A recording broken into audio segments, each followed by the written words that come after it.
Alrighty then. Let's go ahead and get started. Welcome in.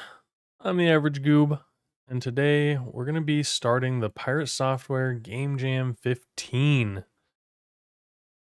So I'm going to be working on the game design document, which I have a little bit of experience with now, and then maybe drawing a concept for the game. What's going on, Ryan? How you doing tonight?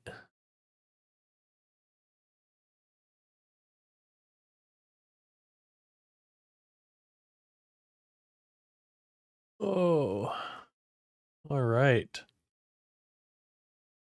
So, the Pirate Software Game Jam is upon us, and I've been debating whether or not I should do this, mostly because I am in the middle of learning Godot, and I don't want to do Game Maker.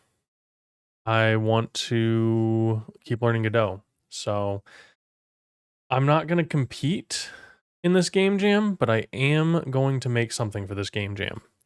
And the goal here is going to be to learn Godot and continue my art and animation and making my own games. So this will be just a reason to use Godot. Hey, welcome in, Pipe In. I am just starting, so I wouldn't say I'm winning yet. But we got the game jam here. We have the theme that's been released for it, which is Shadows and Alchemy. I wouldn't say it's winning. I'm starting. So I guess that's good. I've been noodling some ideas for a game, and I think I've landed on something that might be fun for me to learn and use to learn Godot. I haven't lost at all. That's amazing.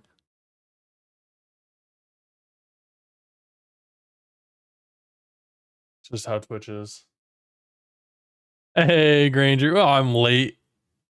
Okay. You were here at 7 and I wasn't here yet? Yeah, I was. Oh, that's true. You weren't on right at 7. What is this, a job? I clocked in. I had something open at 7. Look, I was doing research. Spoiler, I'm making a pirate themed game. Late goob. All right. Now that I have a schedule, I'm gonna be held to it. So I'll try my best to stick to it. But yeah, I figured if I keep a schedule, at least something with a guide, then I'll be able to keep doing this stuff, and it's keep me to doing game dev. I've been dedicating a lot of time to this. But Friday night, I don't care what kind of game jam is going on. Probably gonna chill with a video game. And this Friday I'll be doing Elden Ring, continuing that DLC. Since I haven't even opened it since I last played it a week ago. No, I know you're Wow. giving me a hard time, Granger. It has been a while since you played any games. Yeah, I've just been doing game dev. Oh, you've been playing that Oh, Koromon? Koromon. Yeah. Koromon? Yeah, I've been playing Koromon. I'm not gonna lie, it's pretty cool. It's like Pokemon in the modern age. Anyways, so the theme is Shadows and Alchemy. And let's see what we got here. So it says the community decided on combining the two winning themes of Shadows and Alchemy. Shadows can relate to a number of different subjects outside of light levels. Think about shadow governments, secret societies, or elemental effects. And alchemy can be used for much more than mixing potions. Alchemy is about transformation, synthesis, combination, and hidden knowledge. Ooh. So this isn't supposed to restrict me. It's just supposed to be, something about the theme or whatever. So I actually came up with an idea. I've been working with April on it, and it's going to be about pirate ships. You've been playing around with what? Subsist subsistence? What? What? I wanted to say substance. Subsistence? What is it? It's a sandbox first person solo or co-op open world.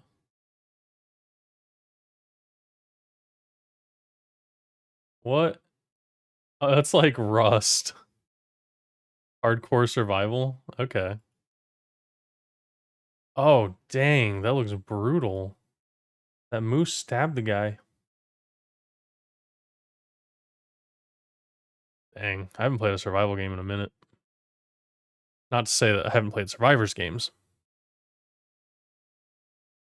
Been rolling solo. Yeah, I have a hard time doing PvP stuff these days. I don't really like PvP. I like working together. Yeah. Oh, so the one of the requirements is a game design document, and I've been practicing my game design document stuff, so I'll be starting with that. And it just says it has to be part of the submission. Again, I'm not really like competing, but I'm just gonna go through the motions here and just see what I build on the side of this, on the other side of this. So the idea is a pirate themed game, and I was thinking that the Goob design document.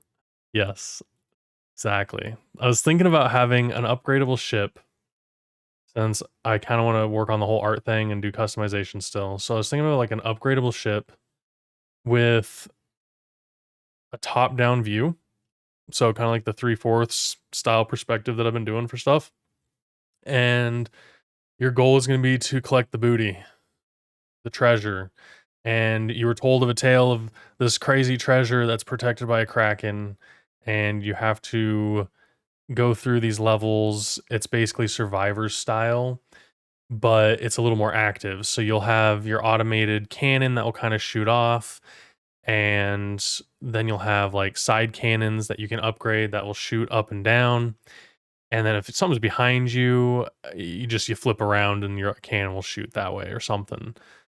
So I feel like it's gonna be the easiest way for me to build something in Godot right now.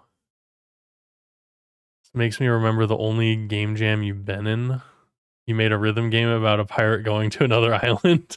That's the concept. You just go into another island. So I've just been kind of looking around at different concepts. I really like this.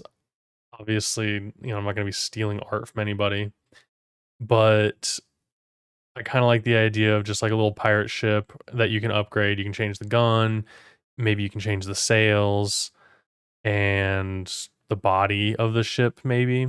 So I'll have to mess around with what I can do for that.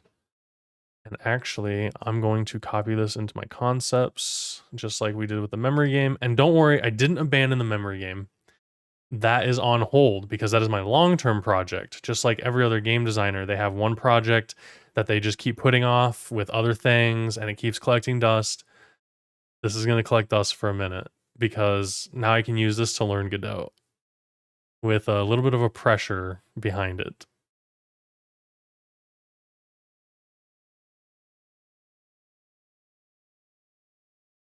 All right. So I save that one. I was looking at this one. So there's like this game map creator or whatever here, but really what I was looking at was I like the color palette of this one. I like the toned down, maybe not so bright and happy colors. So I was kind of thinking about using something like this. I like those colors. I think that's a good idea. Yeah, so I'm going to use this for kind of color inspiration. Probably don't need all that. I'll just take this. Okay, I like color palette. Uh, toned down a bit. What is it with your brain that keeps syncing with mine? No shit, I'm building a pirate boat game.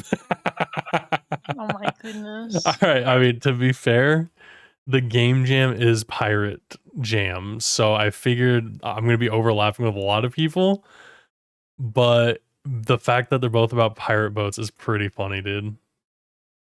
So don't feel like we're competing. Feel like we can help each other. If you want to share your code with me and how to fix things, feel free. If you're you're probably doing Unity though. But maybe we can share concepts, like code ideas. Cuz yeah, I'm going to be doing something pretty simple. Also, I tried typing in 2D pirate ship or cartoon pirate ship game. Let me tell you, Pinterest is not the place to go look for images, apparently. You would think that that's all it is, that that's where you would go, but I was getting some weird stuff. So, I will probably go with something simple. Maybe not like this simple. Not like that simple. That concept art I shared with you is part of that game. Oh, okay, so it's not for the wait, is it for the not for the game jam, is it? Maybe you put the idea in my head to do a pirate game. Oh, maybe. It's definitely not gonna look as good as yours, but I'm hoping to at least have a ship that I can go around in the water and shoot at things like a survivor's game by the end of it. That's kind of my goal. Yeah, I technically shouldn't do the game jam either.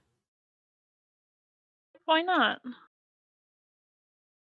Uh, because I'm still learning Godot and I feel like I'm abandoning the course, but I'll be doing the course between stream days, so I don't feel as bad. I don't feel like pirating each other. I don't feel like pirating each other. More like you're both part of the same crew. All right. All right, Pipe, and get out of here. That's cute. Oh, Bear Like Lion, welcome in, dude. Yeah, you don't have time for a game jam? Yeah, okay, in August, after your game releases, I mean, who knows? You may have a lot of stuff to update. You may not have time.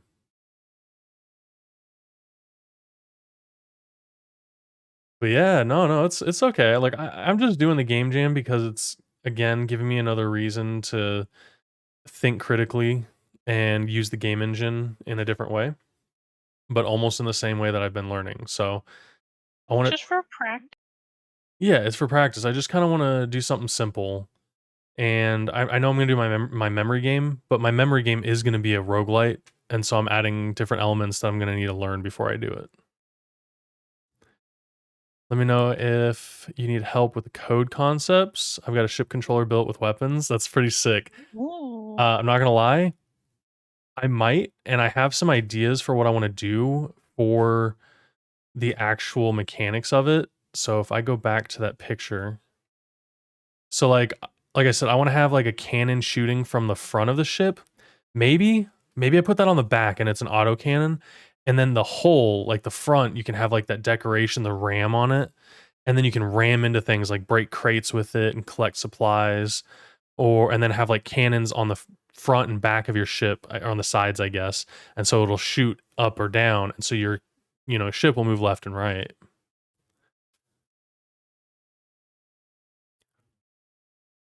I've been keeping a schedule of 1 weekend a month to prototype something new. That's nice. And you can just do a game jam instead. Yeah, there's actually, I know that we're talking about the Pirate Software Jam here, but there's another jam coming up. I think it's the solo dev. Practical NPC. I don't know if it's up yet. I thought I saw it, but they're doing a solo dev game jam that's 72 hours, I think in about a month. And I was considering just doing that and just keep going with like little jams to learn the engine, but we'll see. We'll see. I may be jammed out and just keep working on my memory game or something by that point. It's not a bad idea though. Yeah. Having specific goals with the deadline's great for people with ADHD. Exactly. And planning it out. That's why, like, again, I've got the memory game, game design document right here. So everything's planned out. This game is ready to be theorized and planned. I've started making the cards for it and everything. So that's kind of on hold while I'm working on this. Yeah, I'm gonna do side view Granger, but it's side view for the ship and everything, but it's gonna be top down. So it's gonna be like how I did Key the Board Warrior. So it's that 3/4 perspective. but I'm gonna make things basically side scroll view look. Sorry, I don't have a command for memory game. There's nothing on there for it. It's all practical NPC working on the solo dev jam. Yeah, but you want to work with a team, right? So you're not doing everything. Honestly, it would be nice to work with somebody who knew the engine. I could do the art for this one, but I need to challenge myself. You need the practice. Yeah, I need the practice. All right, hey, there are commands, okay? Look, Just not that one. look. What about that one? Nobody uses key. Oh, I should probably change my display over here. Bottom bar. Nope. Hold on. Stream info. There it is. Pirate Game Jam 15. Uh, using Godot. There's no Cube command. You forgot the commando for memory game? No. What's the irony of forgetting a command?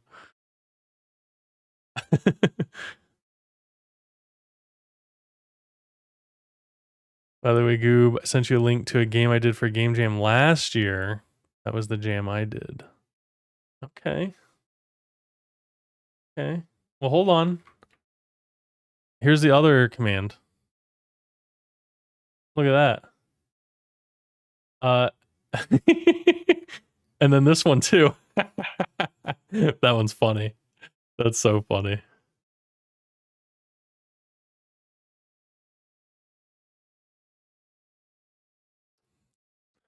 Let me see. Okay, is this for Pirate Jam game?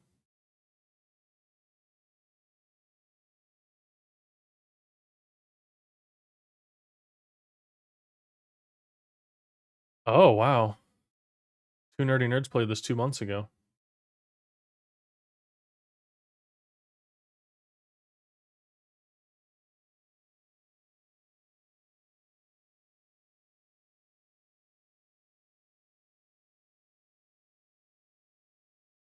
That's pretty cool.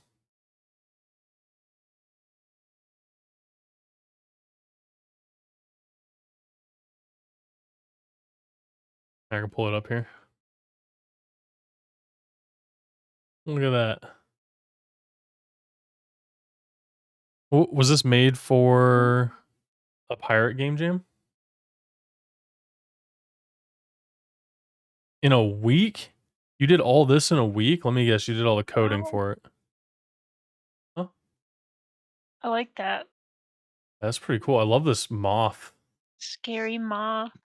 Which is I like it. Which is ironic because this is actually what I was thinking for the game. So shadows. I didn't even talk about where this stuff came from. Talk about getting distracted.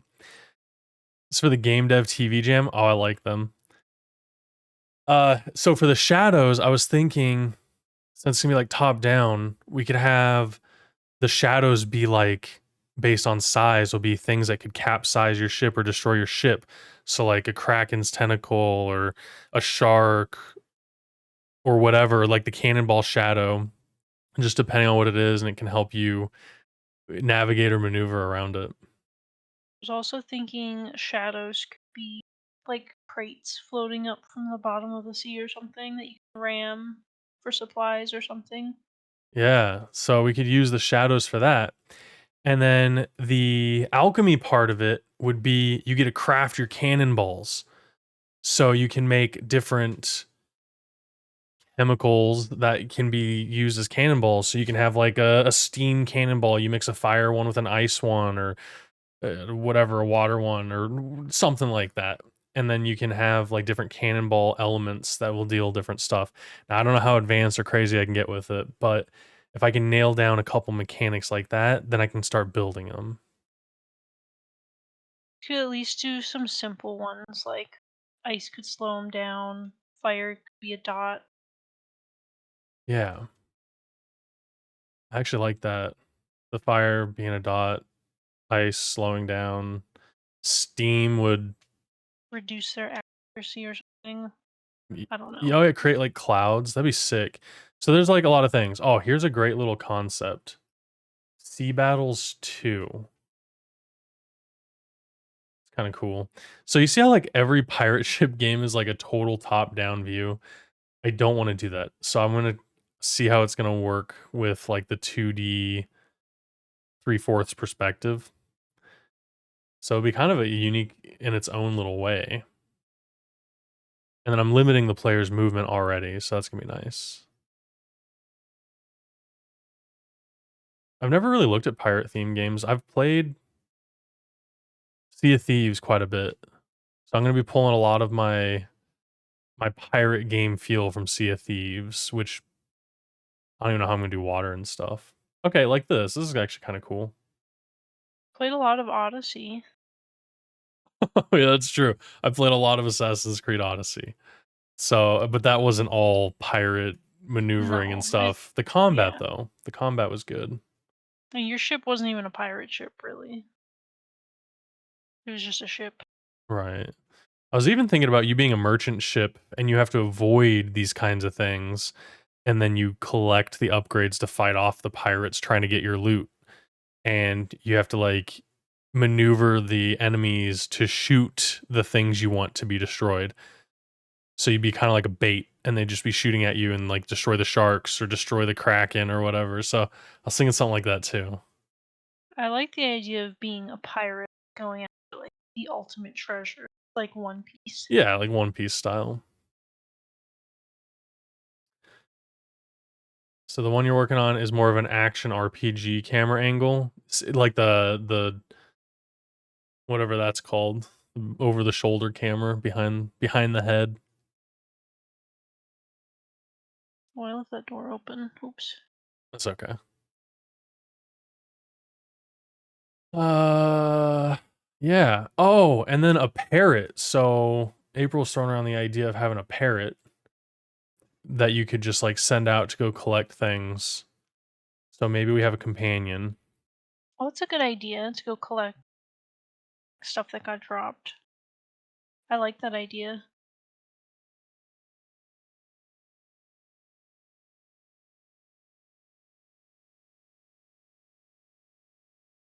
Okay, more like Diablo. So it is top down, but it's like at an angle. It's like isometric cam.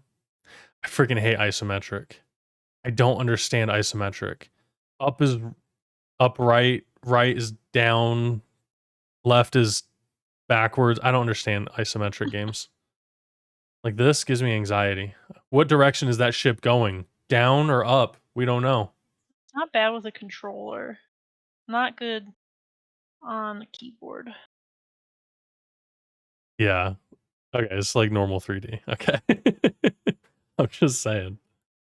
Okay. So we want to have customizable sails, we want to have customizable gun, maybe do some upgrades. I might forego the upgrades and just make the upgrade the thing you add. So like you get one cannon, two cannons, three cannons. Maybe you can do one cannon in the front, one cannon in the back, or you can do two in the back. Like you can just upgrade by adding cannons or whatever. And then your front cannon can be a cosmetic, but also you can upgrade like the range. So maybe you just get a cannon that has further range, or you get a cannon that has bigger impacts. And then that's your customization. So it's like equipping gear. And then you would mix alchemy. So when you go collect things, the crates have the materials to craft these. And it could be like a bottle of fire, a bottle of water. Probably drink that, but a bottle of ice, whatever it is. Potion, Yeah, there'll be maybe. like potions that you can mix.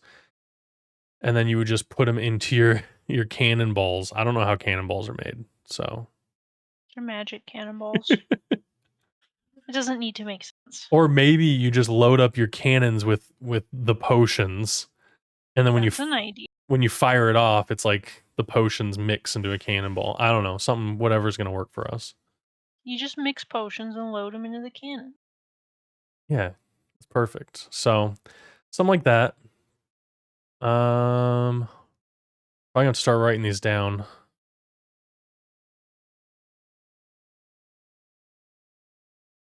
I'm just looking at some ideas as I go here. All right. So I don't have a title for it yet. I'll probably come up with one as we go. Okay, the executive summary. Move this up to the top. The last person that followed you is Robitussin MD. Yeah, he's part of the game dev team. That's a great name. Okay, so let's provide a short description. So I want take on the role of a pirate searching for the legendary treasure chest. They don't know if there's treasure in it. It's just a chest. There's nothing in it. Get to it. It's a map for another treasure. It's just a frog. Your treasure's in Just another a little castle. guy. That would be funny if it was treasure. Sequel. Heck yeah. What? Take on the role of a pirate searching for the legendary treasure chest. Rumored to have great wealths inside. What is wealth's not a word? I don't think It's just wealth. you could say riches. No, it's fine. Let AI fix it later. Let's see. Take on the role of pirate searching for the legendary chest. Rumored to have great wealth inside. The player must fight other pirates, merchants, and sea monsters as they navigate the open sea. Solid cannonballs were heated to be shot against ships, like a heated shot. So your alchemical cannonballs can be something like that. That's sick. So like coats the cannonballs, can like freeze your cannonball and it just causes ice chunks. I don't know how crazy we're gonna get on like destruction and all that. I don't even know like Godot, Spine, 2D. I don't even know how to integrate this.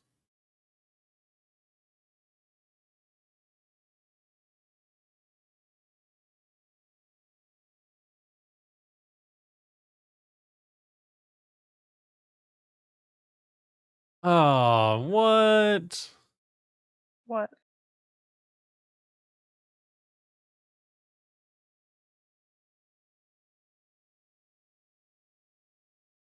Oh, it's a version of Godot with Spine built in? This is sauce. What? But it has export templates. Should I just use Godot's animator? It's getting pretty good. Actually, as a matter of fact, I want to share with everyone what I accomplished last night. You can ask Pipe, and I was working on this hard while I was watching his stream. Here, we'll just show this off. So this is what I worked on. Look at that, we got a little animation. Look at him, a little stretching guy. Wee. And then I also added an axe, so if I can get the weapon upgrades. Literally, these guys aren't dropping any potions. All right, check this out. I got an axe. Hold on. There it is. There it is. Fear my axe. And I took a step further outside the course and customized it so that it spawns like a random direction and kind of a location just a little bit. And then I can get another one. And then it does them randomly. So they can go in the same direction, different directions. One can be close, one can be far. This is what I was working on last night. I got through like 6 videos. You did a lot last night. Yeah, I did this from like after work until I went to bed. Yeah, pretty much. Did you do anything else last night? No, I didn't even play other games. I just watched Pipe and stream and made this. We both were super hyper focusing. And then look, whenever you run out of axes, so you can't get any more axes, you can increase your sword's quickness. But that's it. I think it like hard locks because it gets to a point where there's no more upgrades, and I'd have to fix that. I don't know how yet. But yeah, there's like a whole game here, and then I also, if you haven't seen this, there's collision now, so I can't go outside the map. So I figured out how to do collision on tile maps, which is really cool. But yeah, we got a little survivors game, and then if I die, hold on, let me level up before I die. Apparently, look at that. We got a defeat with a restart or a quit. Boom. Nice to meet you. Can I ask you a question?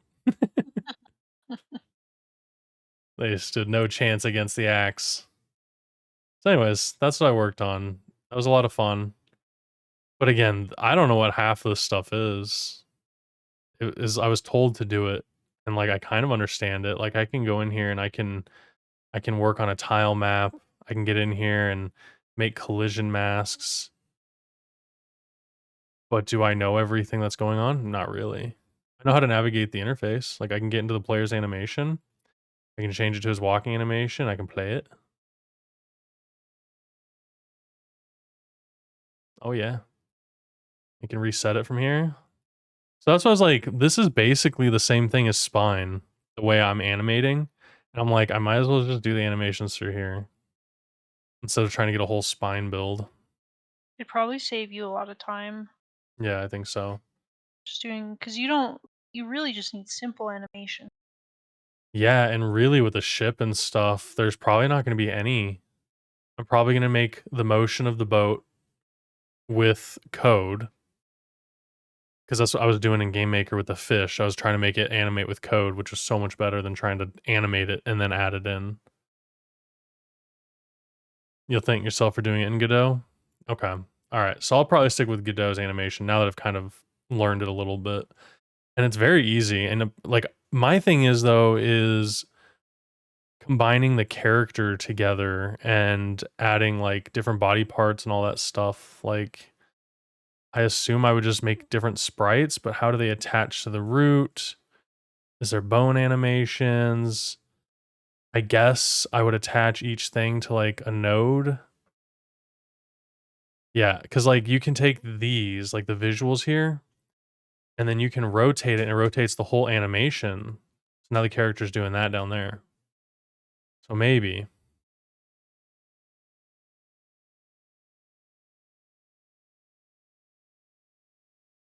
Looks awesome. I had kind of an idea from what you did while on stream. What idea? Be hierarchical, so node based. Okay, yeah. So I would pretend that these nodes are like the bones and then the sprites are the sprites on it. Okay. I'd probably figure it out. But with this node based stuff, it's starting to make a lot of sense. And like adding the health bar was easy. So I think I can probably figure out how to make a 2D pirate game. But yeah, to freaking compile this and like this is crazy. They want me to like compile it myself? Why not just make an extension? Oh, that looks sick though. Spine Godot integrates with their 2D lighting system. Oh, come on.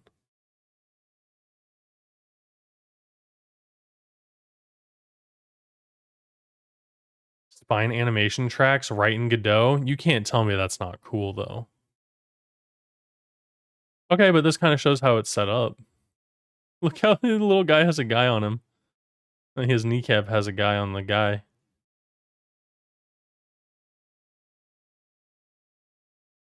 See, this is what I wanted to do was create I don't want to search.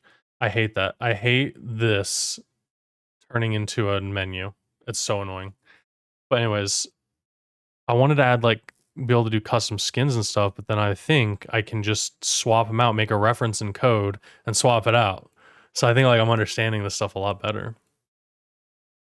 Similar to Unity, where the game objects and then you tree them, the Unity supports bones, right? And I didn't see that in here.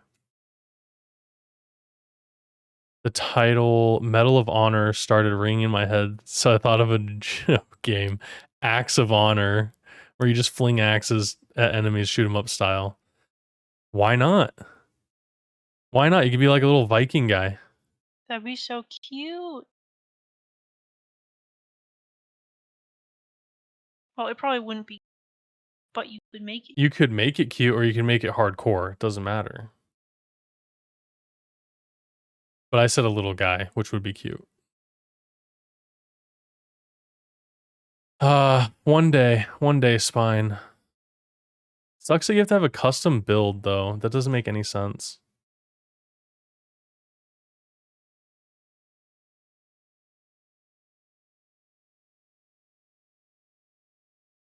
All right. Player must fight other pirates, merchants, and sea monsters as they navigate the open sea. I'm just gonna say monsters. This is a given. All right. Yeah, it would have to be a little guy. You just do a little Kenny guy. Okay. All right. Let's see. Whoa. Caps lock went on. You collect upgrades and alchemy supplies to help modify your cannons against adversaries. Perfect. And then your companion can help collect floating items. Water.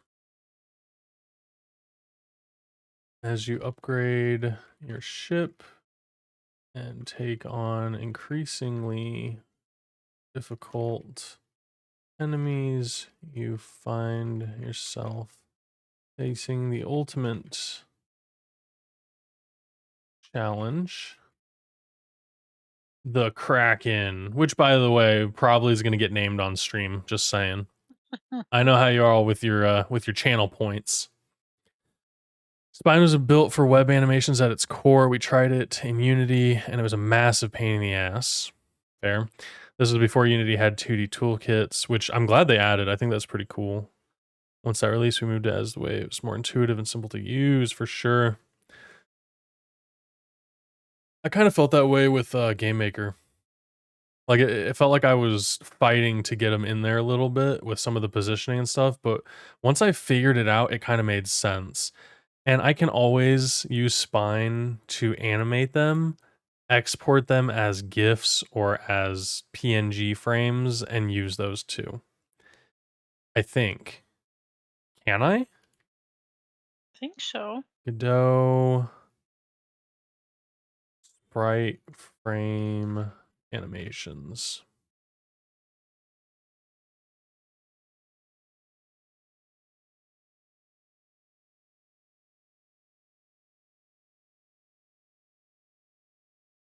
An angry little dwarf flinging axes. That'd be so funny. Like Gimli. Make it barbarian versus Romans.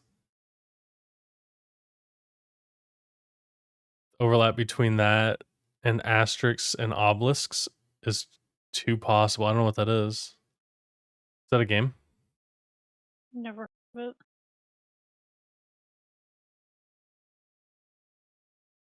Oh, I think that game's old enough to be able to do something.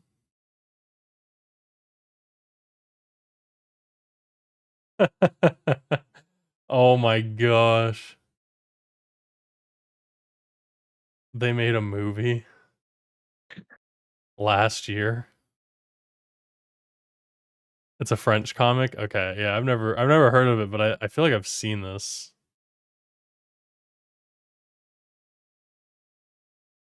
That's so funny.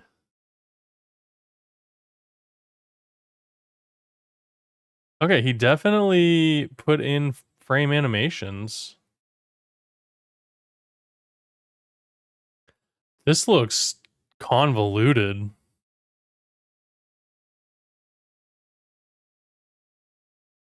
This looks so convoluted. You're not gonna show me the animation, dude?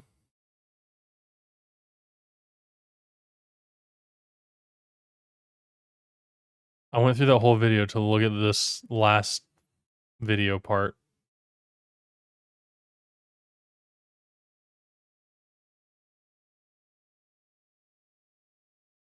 Yikes. Netflix did an Exploding Kitten series? I think I saw that on there, that'd be cool. I think it's been like the first thing on Netflix for the last couple of days. Yeah. I'll have to, I'll have to take a look. That little card game is ridiculous. I learned animation back with Flash and haven't really updated my knowledge ever since. Not much has changed, honestly. Keyframe animation's still very relevant. And I learned Flash animation back in high school. I did like one class on it. And I was able to pick up Spine pretty quick because of it. I learned a little tiny bit in my art technology class.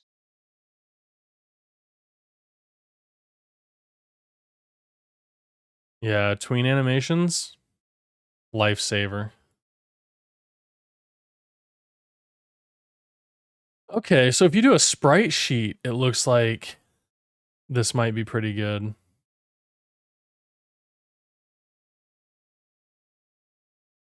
This character looks like something from Forager.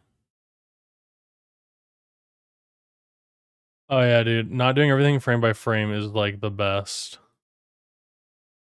And that's like what I'm gonna have to go back to using the animation engine here, but they have like automatic tweening and stuff, so it's really cool. Godot it's impressing me.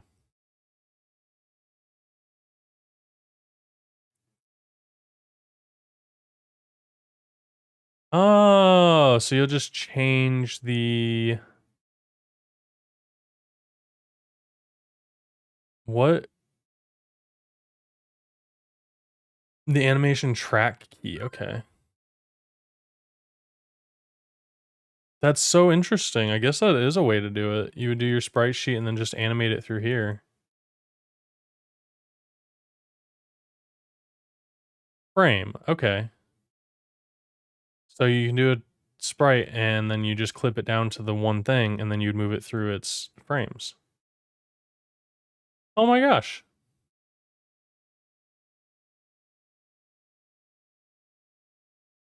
And then you put a hat on him.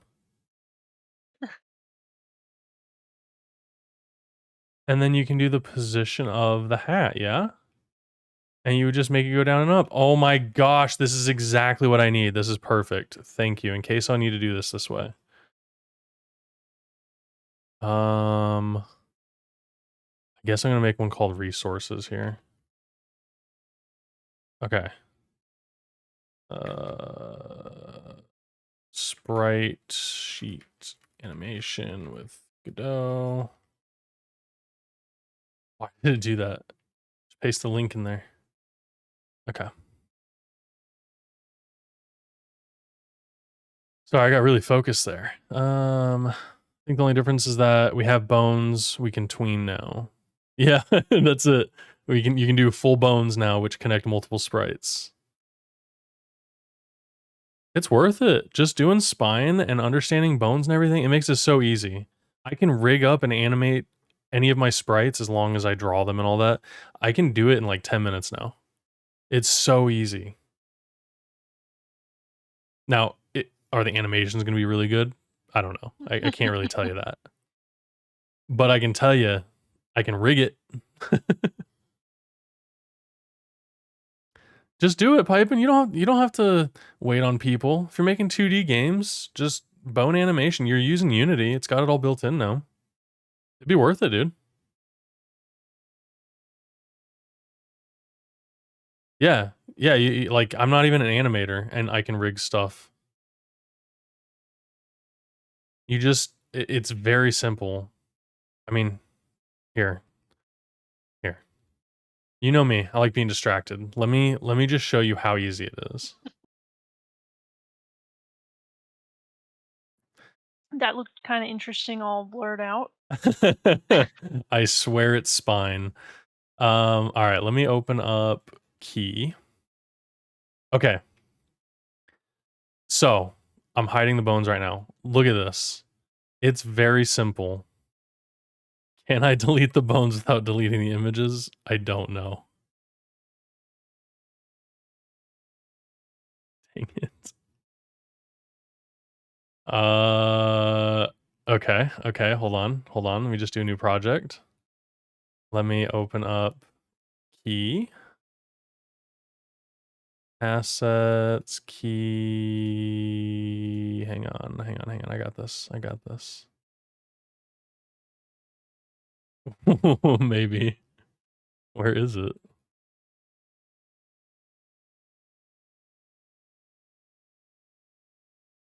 Art? Where? Oh, wait. It's all gone. What?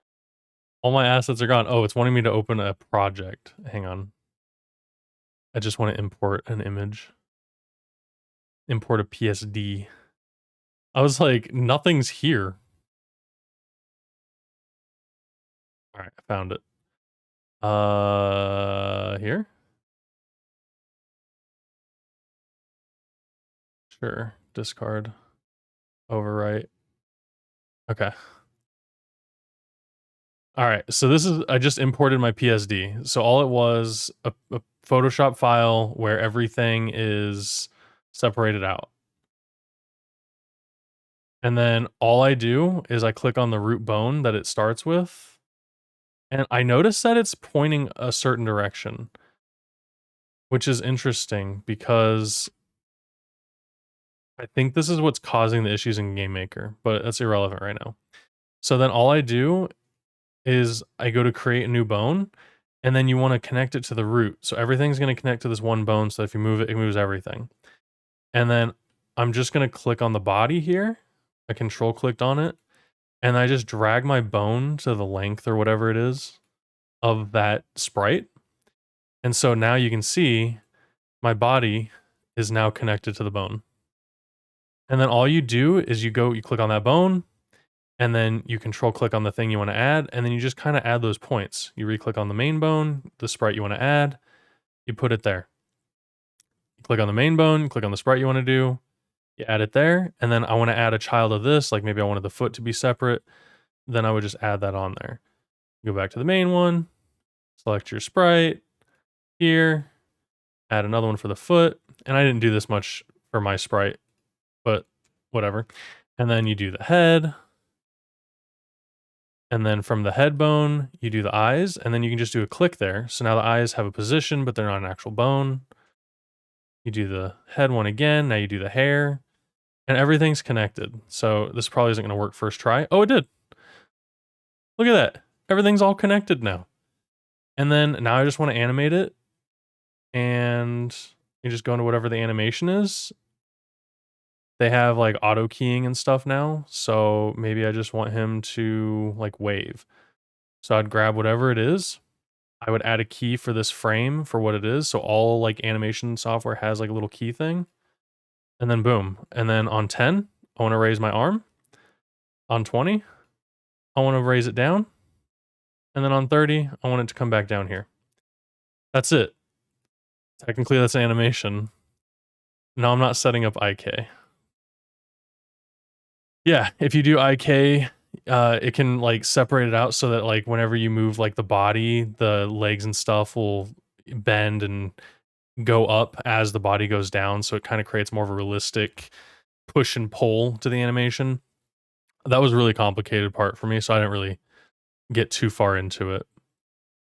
But here with the arm, so now I can just smooth this out with a bezel, or Bezier curve or whatever, and it adds the tweening. So now he's just lifting his arm. That's it. Now he's Eminem.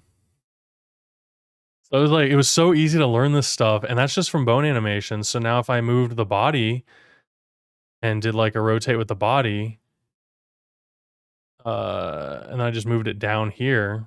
So the point of the bones is now the arm's going to be moving with it. So as I move the body, the arm, it's independent. It's on its own. Yeah, it was so easy when I started learning this stuff, but it's like it's intimidating until you see how easy it is. That's like how Godot is. It's just a lot of stuff to look at for me, but as I start building things in it, it gets just so much easier. Oh, I want to save. But yeah. So yeah, no, it's super easy. Get into it. Learn a little bit of bone animation. I know that was Spine, but I think Unity has something similar to it. Yeah, IK is very intimidating. If you start with IK, you might get frustrated very fast like I was. Like, why isn't it doing it?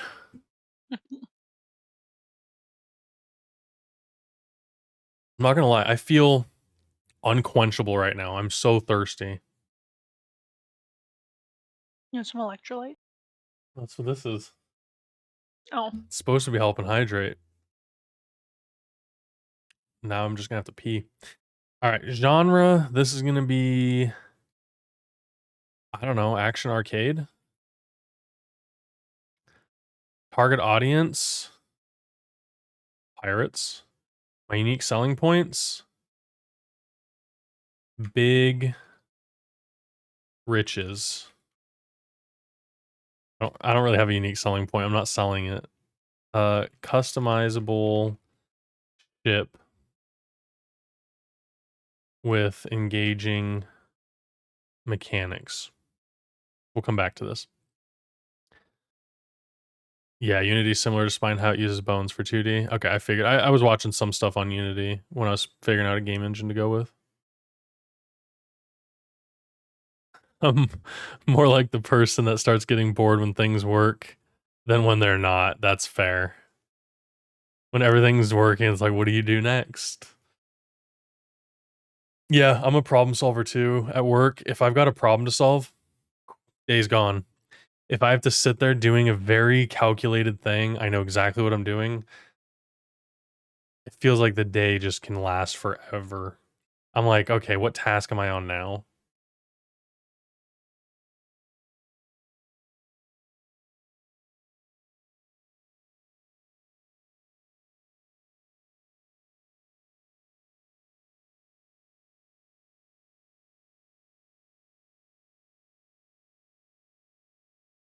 Animation controllers, animation states, animation triggers, animation tress, trees. Those are some of the things you can do next when figuring out animations. That's true. I know you meant trees. Oh, you're already using that. You're just animating yesterday. Well, then learn IK. You want a challenge? Learn IK. IK is a great challenge, and then it's very rewarding when you get it working.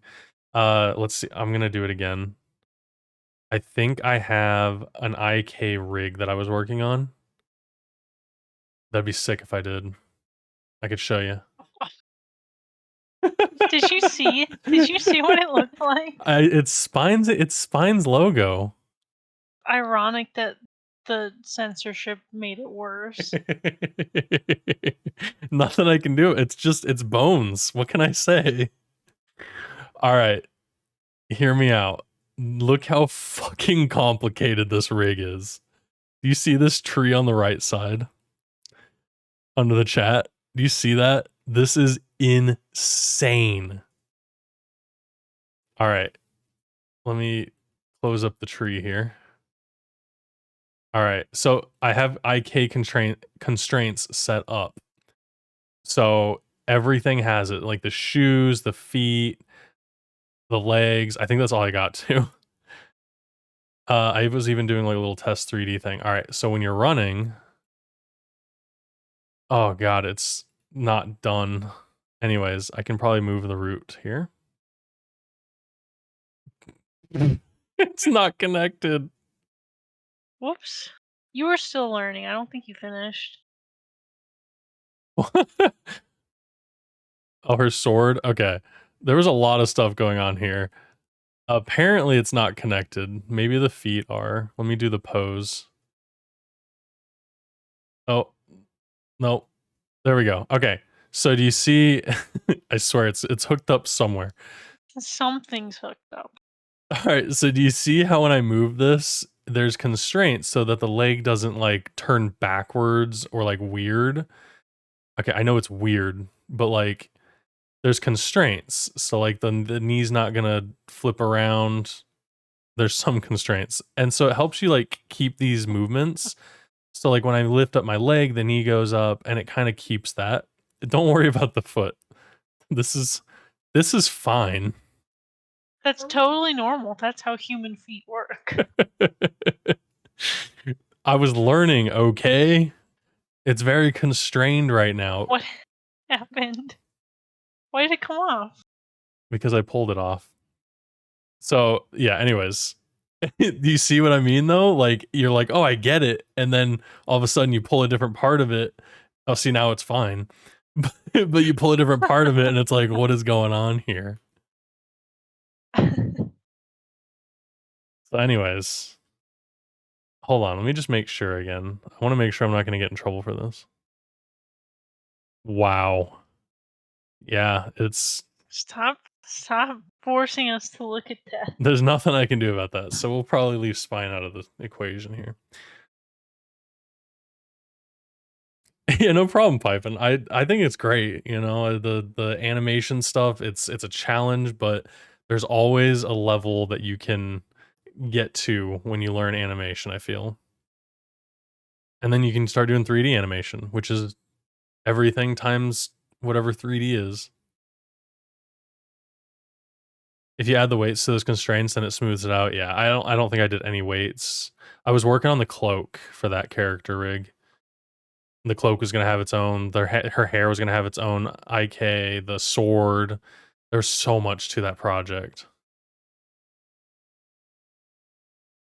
No thanks for you, Spine logo. So, I don't know what they were thinking. Yeah. Oh, I bet it's nice working with somebody who understands animation.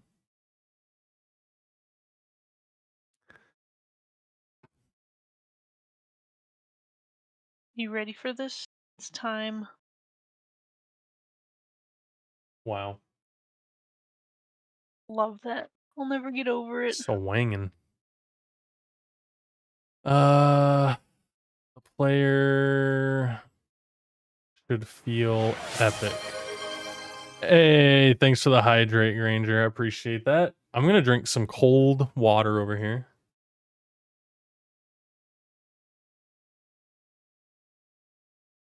Oh my god. It's so good. Thank you for the water. Not gonna lie, the cold water did actually kind of feel like it helped. But now I'm parched already. Who'd have thought? If you're thirsty, you should drink water. What? I tried. What?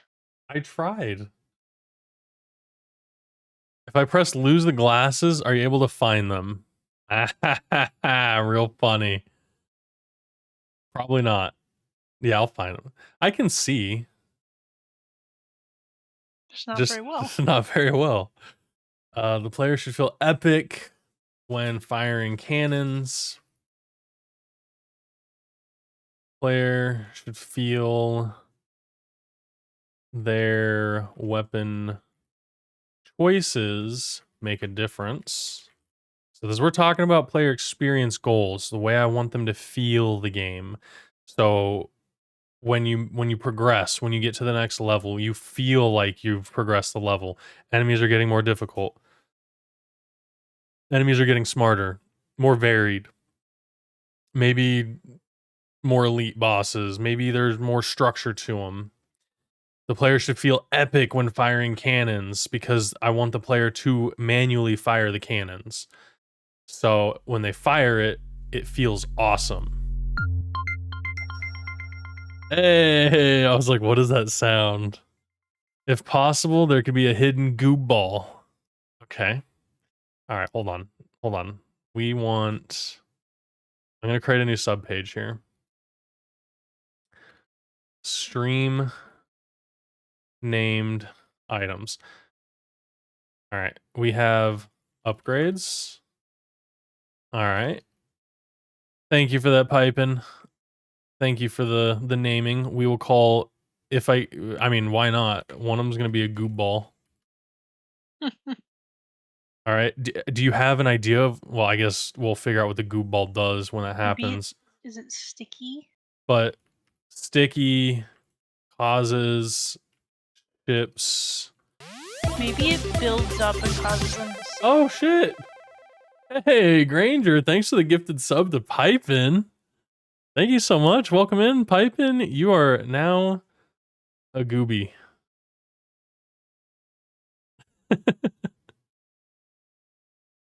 Hey, look at that. Enjoy those emotes. We've got tons of them. We've got all of them. Like Goob Smart. That's awesome. That it's like we got like chill music. I'm over here in like a document. Those sound effects throw me off. They're so loud to me. You are a gooby goober, and now we're adding the goob ball as an upgrade. So sticky causes ship to slow down. Oh, maybe slow down their turning. So they turn slower, causes ship to turn slower. And then stacks. There. That's great. That's actually a good one. The goob ball. Based on goob goob. All right, one complaint I have about ClickUp is whenever I go back to this, I want to just go back to where I was. Oh my gosh. Gotta make that goal. Holy shit. Granger, thank you for the 950 bits. Holy moly, dude. Oh, Wow. Wow, we definitely blew through that goal. Thank you. Gosh, I feel inadequate for not having such a high bit sound effect. I'm gonna have, I didn't expect anybody to give me that much at all. you're gonna have to make some sound effects for your bits. Yeah, I'm gonna have to. Any kind of art and like animation stuff I do on stream, I'm gonna turn them into custom rewards and stuff. Like things that people name, I'm gonna start doing that. The kazoo? That was my mouth. That was my mouth trumpet. Oh, it's all about supporting you, dude. Well, thank you, Granger. You know what? We have ads starting in 2 minutes, and I know that most of you are all subs here. So I got a video that I can play. One of our community members, Bun Bun TV, or I call them V. They made a video and they edited the video from the stream. So I would like to share that, and I can do that during the next ad break. So let me cue that up real quick. It's gonna autoplay at the end. Okay. So I'll play that during that, and it just shows my appreciation and everything, and it's kind of a silly video, but it's also their first video that they've edited, and their first time using DaVinci. They use DaVinci for it, so I figure we show that off. I did put it on my YouTube channel for my 8 subscribers, and I can share it with you guys, and just as like show appreciation for everything. So when we get ads going, I'll play that for the subs to see that. I don't think I've seen it yet. Yeah, I just got it today Oh, why'd you tell me? because I was gonna show it off on stream. Rude Goob Good video editing strikes software. again. Rude Goob, no, not rude. Gotta get a new emote. You could do a command every time you're rude to me. Can we do a rude Goob command counter? If you're rude Goob to me 5 times, you have to Taco Bell or something. Okay, is that what it is? Could be. Let me think about it a little bit more. Evil Goob, rude Goob. Good video editing software for sure. Yeah, and they learned it just to make videos for me. So we'll see. It's their first edit, and I thought it was pretty good. But he's not even here right now. Right. But with some feedback, we'll definitely be getting more videos out. Hey, Machined Hearts. How goes the game jam? Pretty good, actually. I've got my concept and everything kind of figured out for the game. and I'm going through and creating my game design document now. So I've got a template that I'm working through and then just kind of filling it out and hopefully have an idea at the end of this. But we've got ads starting, so I'm gonna go ahead and play a short, like 2-minute video. This is gonna be during the ad time, so you're not gonna miss anything, but I just wanna play this and share it with everyone. So let me go ahead and pause the music here. And let's just go ahead. It's kind of the intro for the stream a little bit, but enjoy. At the end of the run. Oh, hey! New donation from Master of Bun Bun's The Story of TVs. Thank you. I have no idea how much it was. I mean, it's not totally necessary to show how much, but I'm going to shout it out unless somebody tells me otherwise. Thank you for the $6 tip. I went over my donation budget, but it was for science. Well, you didn't have to do that, but I appreciate it. And of course, when you start streaming, you're going to have to hold me back from supporting you as well. So, you know, that's what we do around here. We help each other out. Keep your friends from donating. It's not gonna be possible. Our financial situation could be better as it is. And as my dad taught me, when in hard times, take all the help you can get. Exactly. Yeah, like times are always hard. They're always going to be hard. And, you know, like even for me, you know, if I didn't want support and if I didn't need support, you know, I wouldn't post the ability to support me. And some people just like to support their content creators. And like, if people want to see me stream more, if people want me to do more of this game dev stuff, you know, then, you know, people will stick around, they'll subscribe, they'll, you know, support me in any way. So it's like, I want to give that option to those people because I would like to do this. I went to college for game design. I have a bachelor's in game design. I've never used it. And, you know, I've just done, I do want to do indie dev. I don't want to join a big company. I don't want to be a cog in the machine. I want to make my own games. But to do that, you have to have support. And to do it without a publisher, you have to have a community. So it's a tough balance. Yeah, exactly. You just shamelessly but very thankfully receive any tips or donations or anything, you know? And like I'm not a charity. Like I don't it's not donations, you know, it's taxable income, but everything and anything helps, you know? Really, I just like people showing up and hanging out. I'm cool with that. You know, this is a hobby of mine and getting to share it is kind of a gift in itself, even though it was like super nerve-wracking when I first started. Hey, 12 you knows is not bad. I thought it was gonna be way more, you know? Oh, that was fun. So V made that for me. All right, 13. And I thought it was pretty cool. So I've been inspiring them to start learning new things as well, and I hope that I can continue to inspire the people as well as myself. This is really motivating for me, and having people show up just to kind of see what I'm doing is insane. Like, why are you even here right now? I'm just some guy hanging out in my room here making games, really just looking at a document. Hey, Mars. Good evening to you as well. I hope you're doing well. Just got back from a little ad break, played a little video from V. For our first video edit, it was well done. Yeah, I thought so too. Yeah. My favorite part was definitely, you know, her. Yeah, the counter was pretty great. Except now you keep pointing out to me every time I say it. Everybody says a lot, especially streamers. I want you, the next time you're in somebody else's stream, just pay attention to how many times they say you know.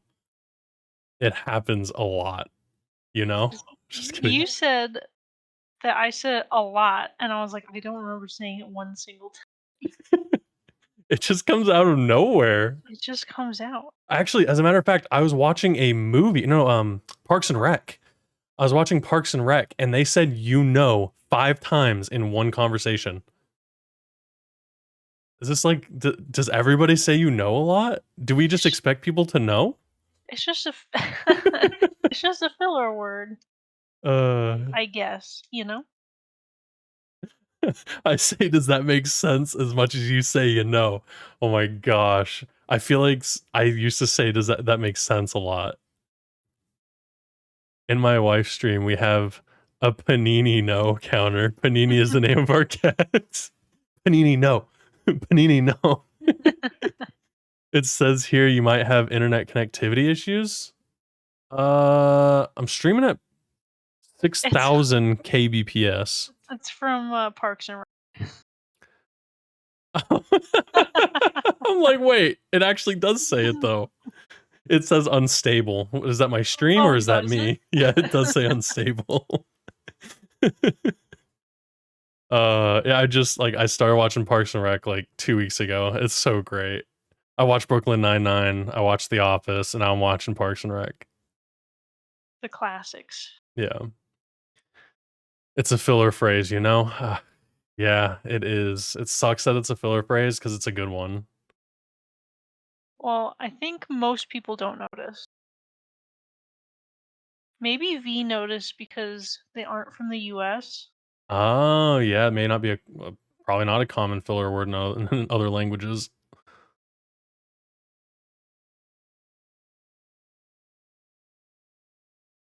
You're right, you know?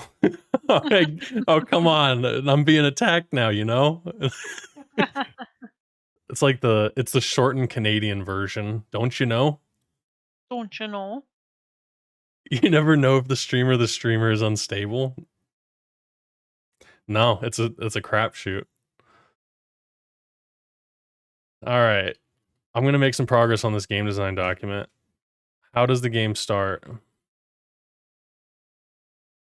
How does the game loop progress and how does the game end?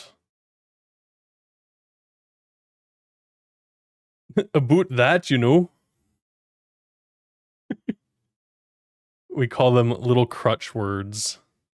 They are. Well, they're really transition words, and as I was talking about to April today, I feel like saying you know is a good conversation indicator that you're done talking in a way and you're ready for somebody else to interrupt you. And I feel like you say you know if you're talking a lot with no response. It's also like I feel like I say it when I'm like looking for confirmation that you understand what I'm talking about. Yeah, like, are you still listening to me? Kind of a question. I think like I use it like, does that make sense? You know? Yeah, I know. Does that make sense?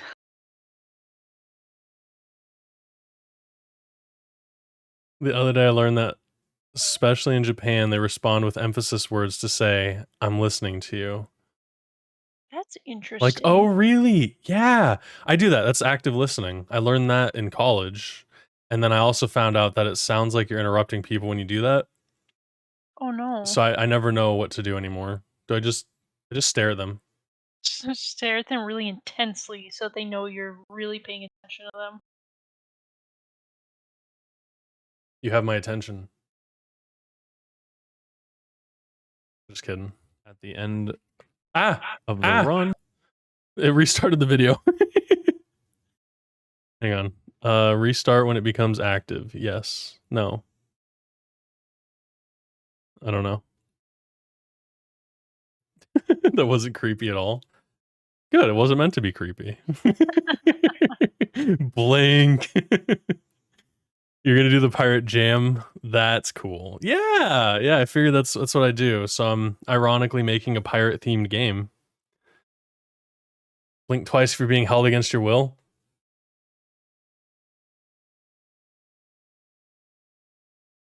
What? What? Just making sure. I blinked 3 times. Sophie's holding me against my will. Sophie's been very quiet tonight. Being good. Except earlier when she was quiet.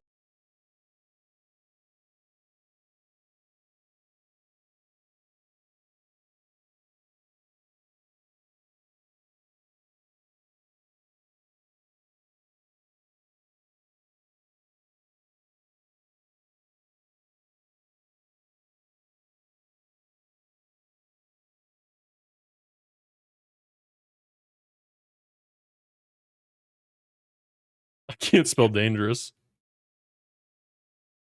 Dangerous. Why are you saying in Morse code, "Get me out of here"? No, no. No, I wouldn't say that. Not with my eyes. Just got the scissors. I got my little crochet scissors. Pull the old aperture science turret. Are you still there? I'm married and I've been held against my will for the last 7 years. That sounded like a confession.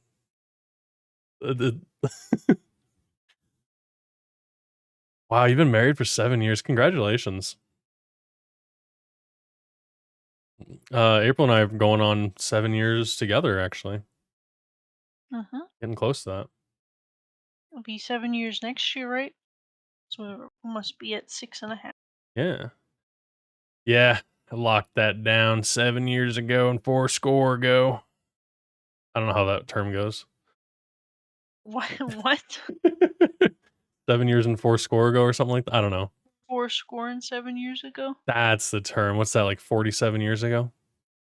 Don't know. I'm not sure. You got married when you were 34? You're still young. I would say when you get into your like 80s, you're old.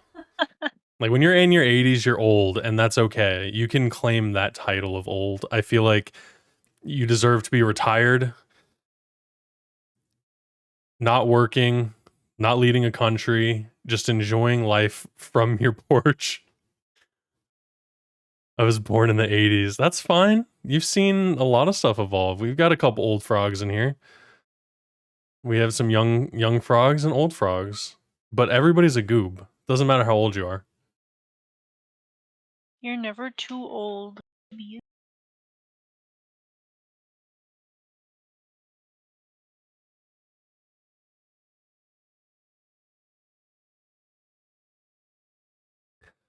Still a millennial. I'm not calling anybody old, Granger.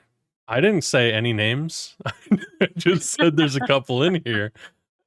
You're calling yourself out, man. I'm 30.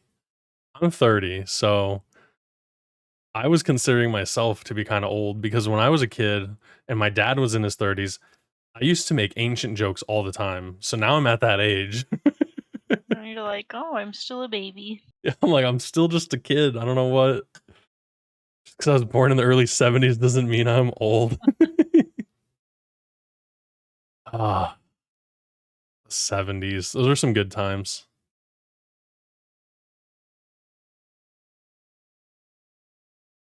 Yeah, just big kids. You think about it. Our bodies stop growing. Our brains can't grow anymore.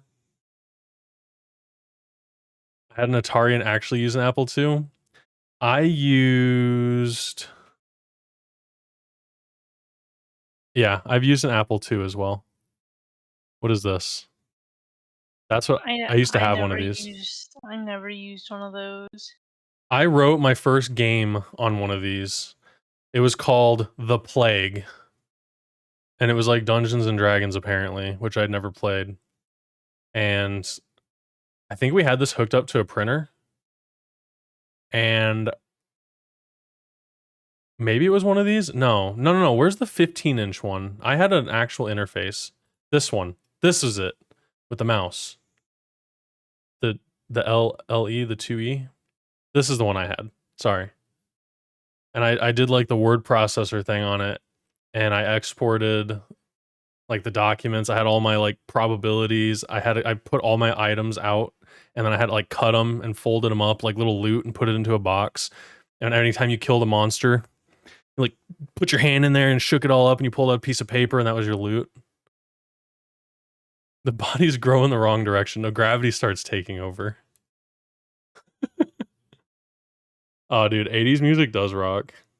I didn't like it growing up because I was like forced to listen to it. I was more into like Nickelback. And then as I got older, I started listening to like everything. I don't want to use this. All that's left. It's not worth it, right? Is it worth it? Yeah. Yeah, that's worth it. You got to use it. I'm gonna use it for something. Now I made a big spaghetti mess.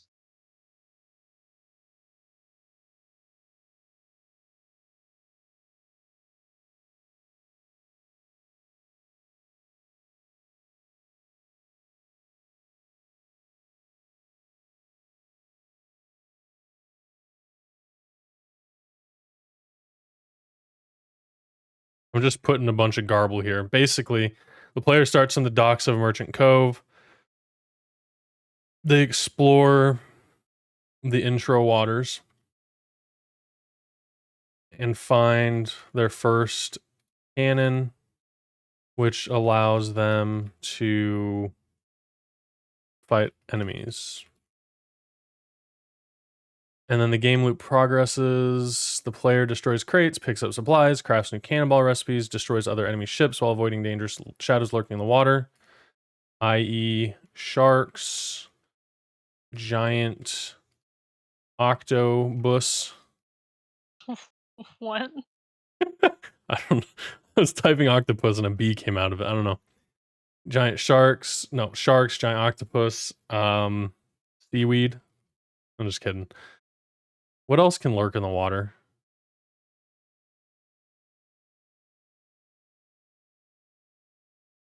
That's all you need for now.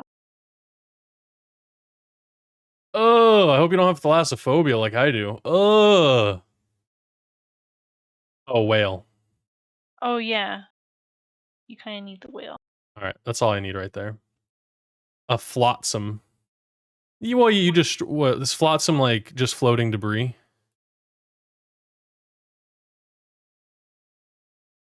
Yeah. Okay, so that's what they're gonna collect. That's what they're gonna collect. Which can be that. So you're right. You're right. So sharks, giant octopus, whales, and flotsam, flotsam. You could have them find wreckage where they salvage their initial gear. That's actually yeah. The intro waters. Where they find their first cannon in shipwreckage. So you'll find your first cannon in there and maybe some customizations for your ship so they can learn that they can get upgrades. And I was thinking you can get booty or money. I'm just probably gonna call it doubloons. We'll just call them doubloons. Balloons. So you get some doubloons. I was gonna call them booty, but I feel like we're teetering some territory that might get a little racy. So goobloons. Is that too meta? Is goobloons too meta? Balloons.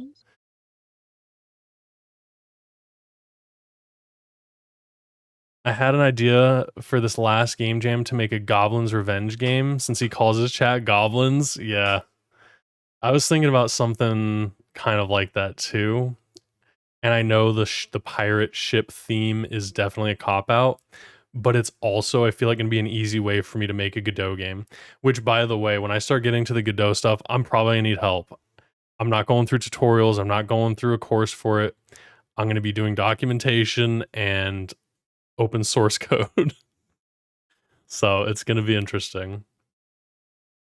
That's why I'm trying to flesh out the game as much as possible so I know specifically what to work on. When I work on the player, I know I'm going to be doing rotations. Nope, I'm doing left and right. with you can go up and down, but your ship will not rotate up or down. So like I know kind of what I'm going to do for that. All right, the main objectives of the game. Collect goobloons. That's too hard to say. Goobloons. Goobloons. Bless you. Thank you. Goobloon tight. I can help you with some pseudocode. Yeah. See, and I don't know GD script that well either, but now I know enough and I know where to look. So pseudocode is definitely going to be a helper here. Because like I've done Game Maker, and I was pretty good at that. And then once I got into the groove of things, it started to click. But I'm not using Game Maker.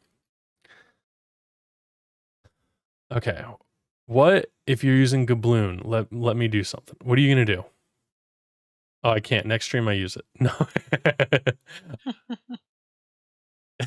You can't. You can only do it one time. Why no Game Maker? Because I'm challenging myself. I've been using Game Maker for a very long time, and sorry, I didn't really introduce myself, Machined Hearts. I'm the average goob. I have a lot of indie games. I run Average Game Studio. I'm also a freelance web designer, developer, professionally, but I've been making games for about 15 years, and they've all been basically game jam games, minus a few. I've made some card games, some board games, one published card game that I'm remaking, and then I'm thinking about doing a free video game version of it as well to do a card game. But anyways. So I use Such a good GameMaker. idea. Yeah, so I'm going to be getting into that, but I've been using GameMaker for a very long time, and I want to start making 3D games because my dream game that I want to make with my fiance is a 3D game. And to get there, I feel like I needed to transition. I've used Unreal, I've used Unity, not too much Unity, but I actually went to college and learned Unreal Development Kit. So I have some experience in the 3D space, but Unreal is way too overkill for me. And when everybody jumped ship from Unity over to Godot, the community is starting to grow. I actually build websites in WordPress, so I love open source. And I want to, maybe one day contribute to the game engine if I can, all that kind of stuff. So by learning all this, I can just continue to contribute. And if there's bugs or updates needed to the game engine, because it's open source, it happens a lot faster than if it was proprietary, which then your concerns may never even be heard. So yeah, that's kind of why I chose Godot, and I actually started learning about a week ago.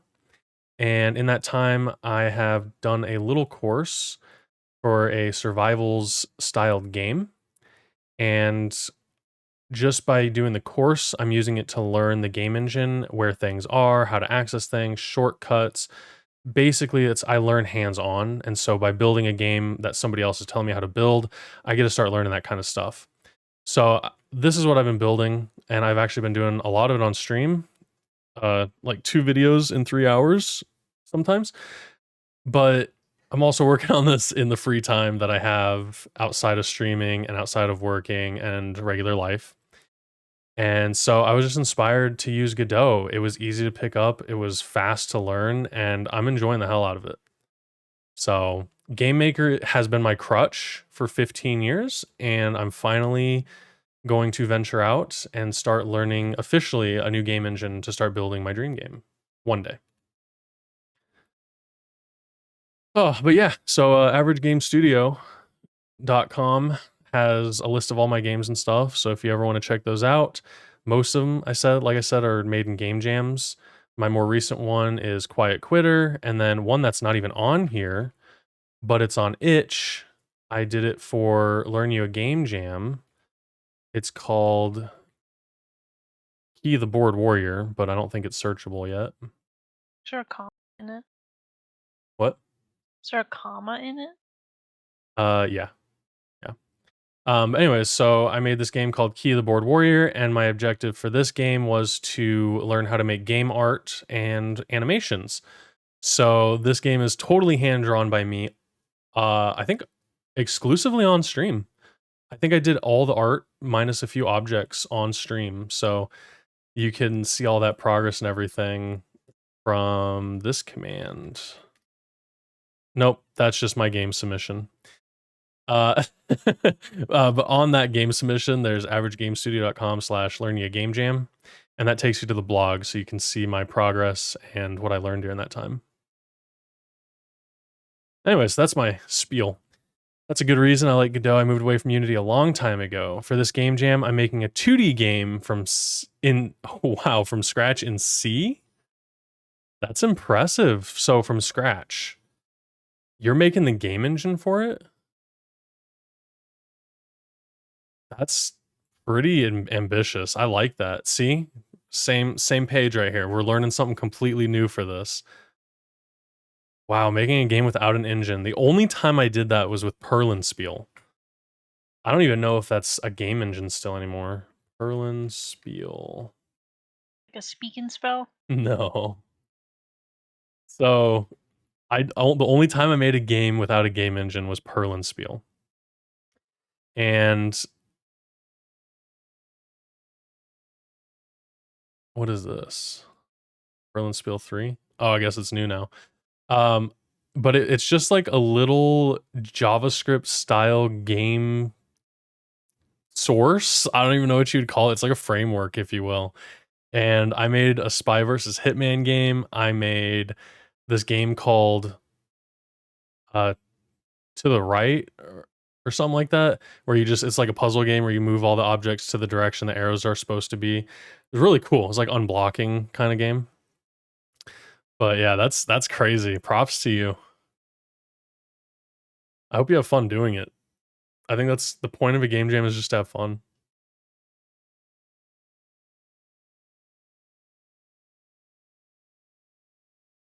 It's my favorite genre to create in. Ooh. Uh Considering most of my games are a top-down kind of action, I don't know. I really like arcade style, but I haven't really ventured out past doing a lot of 2D, just top-down stuff. I think my favorite though is puzzle platformer. I've made a couple puzzle platformers that I enjoyed, and those are probably my favorite ones. So like, I don't know if you've heard of Practical NPC, but he's working on a game called Memory. It's like a precision platformer game, and I think that looks interesting and fun, like Super Meat Boy and stuff. But my new favorite game genre is probably survivors, like a roguelite survivor style. I'm really enjoying that. I think I've made like 5 different survivors prototypes.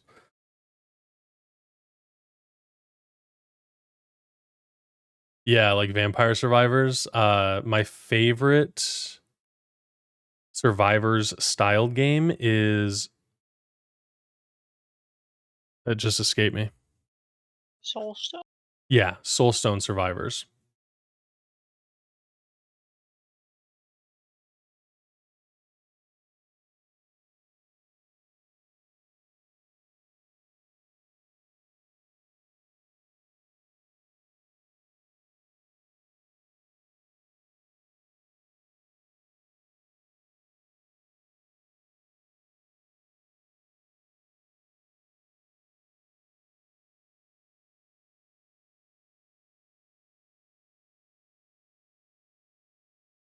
All right, collect doubloons. I don't know why I typed in 2 O's here. To buy upgrades for your ship, beat the level bosses to progress the story, defeat the Kraken to collect the legendary treasure.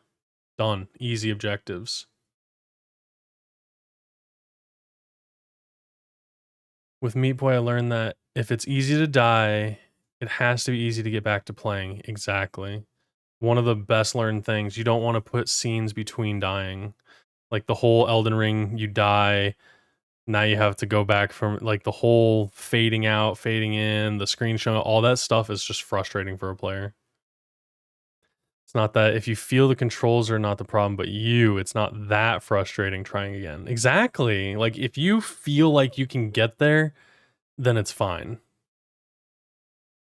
But if the game starts to hinder you, that's when people get frustrated and throw controllers. Not that I've ever thrown a controller before.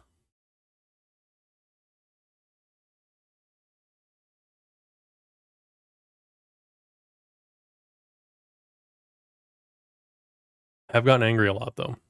I've chilled out in my recent years, but I used to get really mad at playing games. But I was playing like Valorant and 1,200 hours of CS:GO, Call of Duty, Fortnite, all the games that are rage-inducing. How does the game flow from one state to another? Oh boy. CS:GO used to get you fired up too? Yeah, I like dropping in a couple times. I uninstall it every time I'm done playing it though. It's too addicting to get into that game loop. And CS2 was so good. Sucks they got rid of all the maps and all that stuff, but like I really liked the upgrade. The smokes, oh, so cool. How does the game flow from one state to another? Okay. We'll do this here. The player navigates the open water. There is, we'll say wreckage in the distance. The player navigates to the new object.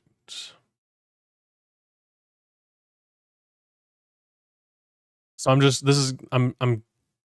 conceptualizing how the player would play this. So when they see something, so they're out in the open water, they see wreckage, they're gonna go to it naturally, right? Like you want to make them curious. Maybe I do a little glint. It's like there's a glint. I almost typed a different word. Uh, there's a glint in the water. Player navigates to the new object. They run into it with their ship. Maybe an arrow pops up when they get close. The wreckage. I'll just call it. I'm just gonna call it wreckage. I don't know how to pronounce flotsam. Is that right? I don't know. I think so. Flotsam. I sound weird saying it. Like I feel like that's not something I would say, even though I knew the term for it. All right, whatever. We'll call it flotsam. The flotsam dissipates.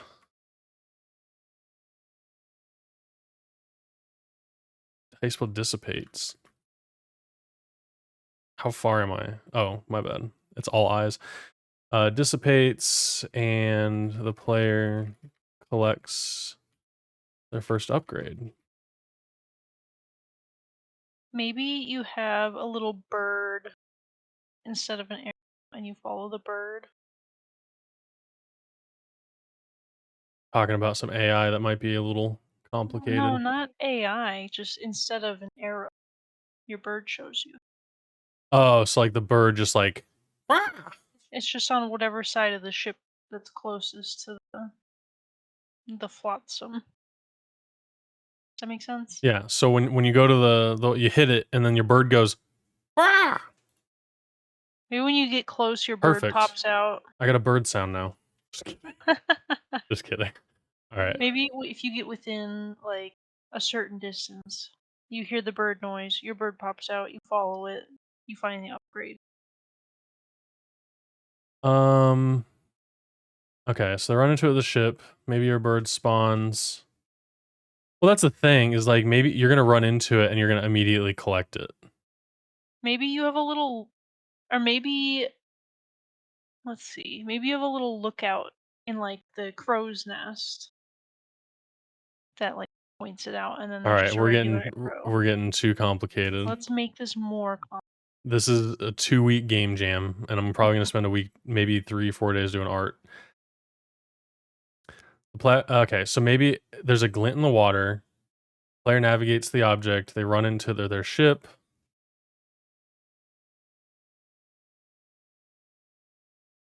I don't even think there needs to be an arrow. I think you just run into it when you break it.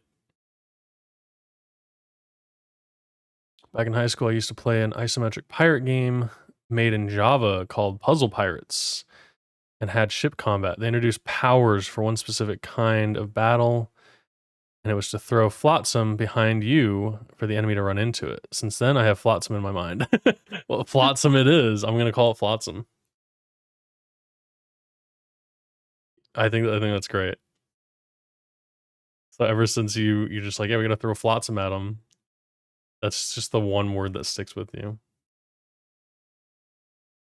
All right. So it dissipates and the player collects their first upgrade.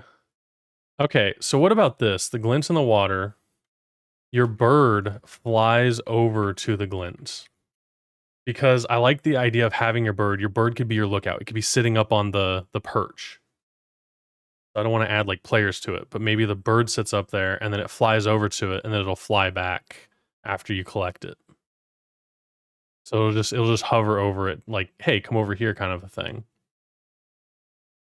and then enemies won't spawn. You can't go past the intro area until you collect this. I like that idea. Is this in general going to be like Sid Meier's Pirates? It's going to be better, actually. Uh, in every way. I've never played Sid Meier's Pirates, so it's going to have to be better. Graphically, mechanically, conceptually. Uh, I'm I'm pulling all of my experience in shipping as Captain Goob inside of Sea of Thieves. So that's about my extent. Look, you were right. Told you. You were right. It was Almost perfect. it was almost perfect. I was getting nervous. Starting to look like a towel. It just looks like a scarf now. It's like a thick scarf. Looking good. Thank you. All right, there's a glint in the water. Your bird flies over to the glint and hovers to indicate there's something there. I love that idea. Yeah, and just add a little bit of juice to the game. And also, if I can minimize the amount of UI stuff, the better. I love the UI in Godot, but I don't 100% know it yet. I know how to hide and show things, and I know how to make buttons. Booyah. They run into it with their ship. The flotsam dissipates, and the player collects their first upgrade. Enemies start spawning in and navigating to the player.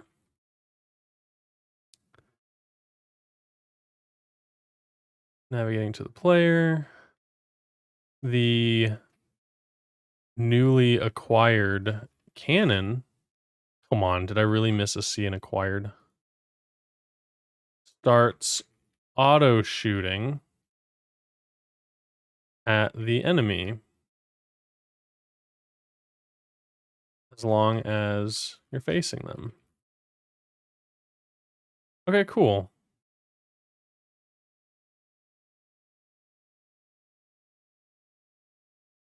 And I mean, this can be optimized, and as I build out the game and start doing this, I might have to like reorganize it. You spell better than I do. Well,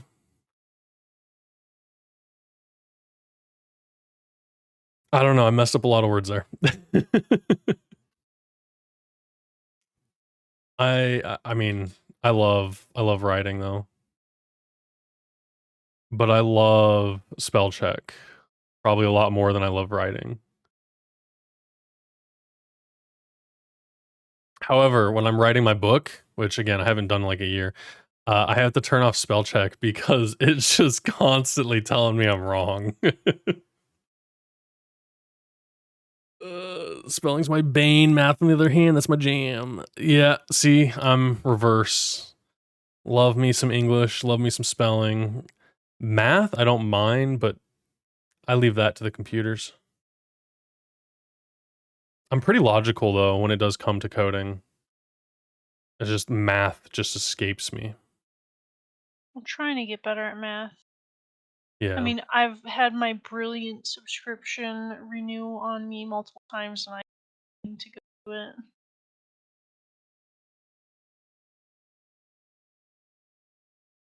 Yeah. I should start doing that again. I've never even used Brilliant. It's nice. I like it. I just need to do it.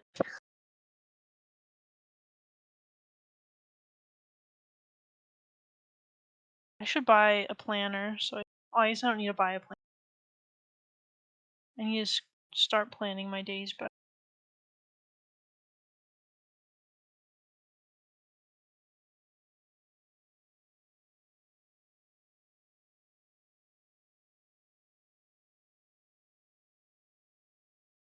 Okay, so after destroying enemy ships, they drop chests the player can collect to gain doubloons and cannonball ingredients. Player can combine the cannonball ingredients to craft new and improved, slightly dangerous cannonballs. Got my light today. Just need to set it up and get things adjusted so close. Oh, you got one of these, you got one of these lights? The one that I sent you? Hell yeah, dude. Oh, that's sick. Once you set it up, you're not going back. I'm telling you. Everything just seems so less bright with them off. Like, watch this. Look how dark this looks. Now my screens are the only thing lighting me up. I have a light above me back here, but it's like my whole desk area is just like it's like night over here. After studying engineering, I can say all that math I learned went to the trash. Yup. I took all the way up through calculus. Gone.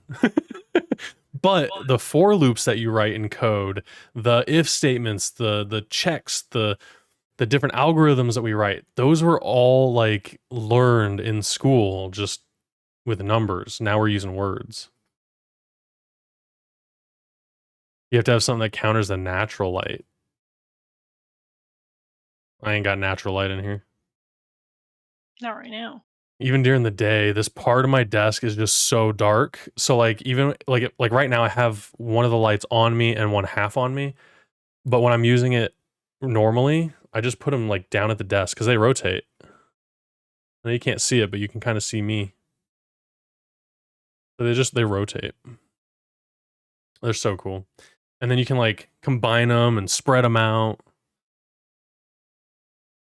The lights, they're pretty cool. All right. What's the name of the lights? Hang on, I got you. I got you. If I go directly to them from my Amazon inbox or my orders, it actually gives us a shorter link that we've learned. Can I just do this one? And mind you, I'm not like affiliated or whatever.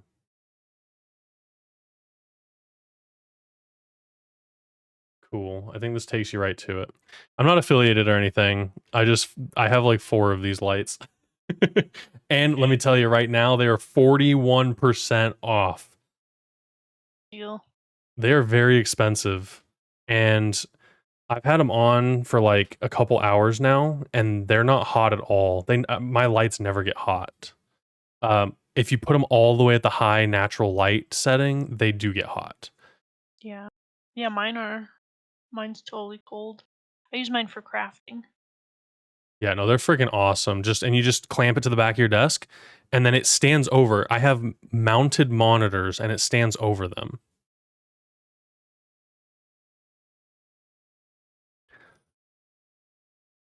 You can understand loops with recursion. Yeah, the only problem is that to understand recursion, you need to understand recursion.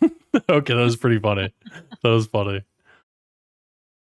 Math comes in handy with matrix, vector, and physics stuff. Yeah, now that I know how to add and multiply vectors, that's a big thing because in GameMaker it's only X and Y axis, but because Godot uses vectors, I had to kind of relearn a little bit. So it's actually really cool understanding vectors a lot because then it's going to help me with my 3D stuff. Okay, good, Granger. I was going to say I wouldn't pay full price because I knew they usually run deals on those lights. And also a hack, if you put something in your wish list from Amazon, I feel like it's more likely, and I don't know if this is true, but I feel like if it's more likely to like go on sale. We did that for some like walkie-talkie things for our bike helmets. It's an intercom, a Bluetooth intercom. Yeah, Bluetooth intercoms for our bike helmets. And it took like a week or two. I think we maybe kept in there for a month, but eventually we got like what, 10%, 20% off? It was originally like $90 and it went down to 70. I think you can like put something in your cart Yeah. and just leave it there, and sometimes they'll put it on sale. try to encourage you to buy it. You put it in your wish list when you linked it a couple days ago and you got a thing saying it was on sale? Exactly. Yeah. Definitely, like, I don't like to pay full price for things because I know you can get them for cheaper. Alright, physics. I think we're just gonna do raycast. Raycast 2D top-down physics. Because I'm learning what raycasts are, and I thought that was pretty cool. Movement. We're gonna do wasp movement. To turn the ship and navigate vertically without rotation. Oh, and the coupon thing saves a ton of money. Oh yeah, there's a coupon thing for it too. So yeah, you can definitely get those pretty cheap. Like I said, I've got like 4 of them. Oh, not well. I have 2. Do you have 2? I only have Okay, we've got 3 of them. But yeah, it was definitely worth it. I use it a lot though. Clear ship.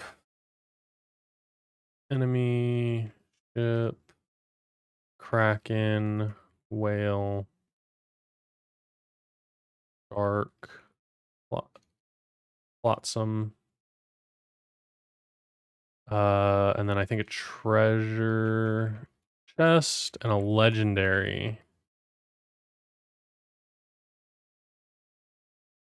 treasure chest. Okay. So this sounds right. Oh, we need to have companion bird. Enemy ships, kraken, whale, shark, flotsam, treasure chest, legendary treasure chest. So the player controls the main ship, which is customizable, upgradable, and just customizable and upgradable. The player's bird companion will give hints to loot or alert you about enemies.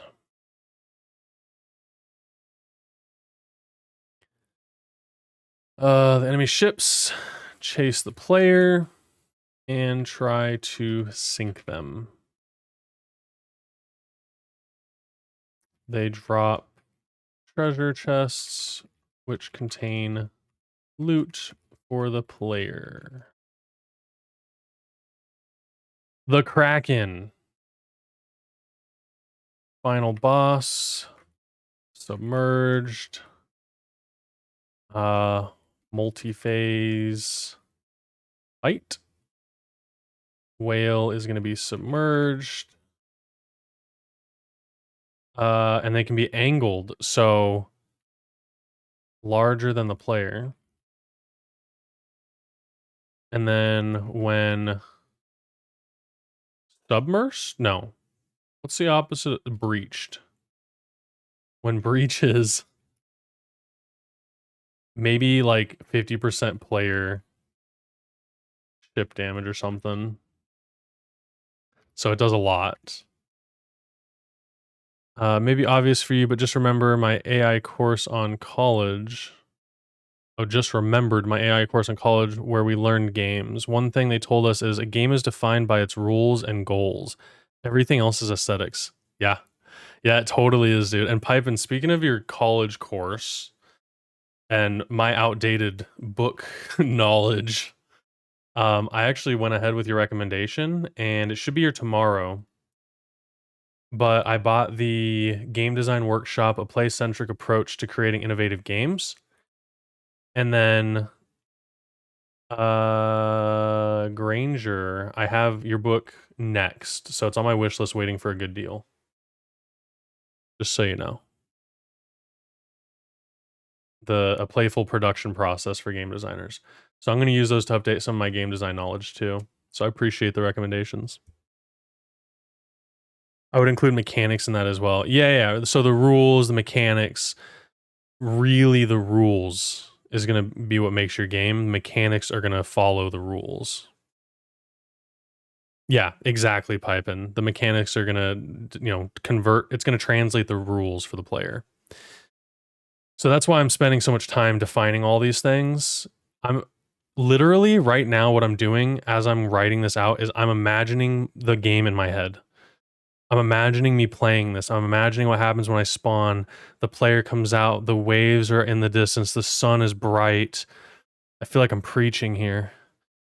And it's just I'm setting the scene in my head so that I can give this to the player, and I'm trying to convert it to words, and then we're going to take from words to concept and concept to mechanics, which is the hardest part. So I'm just kind of imagining what each of these things would do without overcomplicating things. I'm not going to do a lot of art assets for this. I'm going to do enough to make the game. And I really want to get into Godot as fast as possible.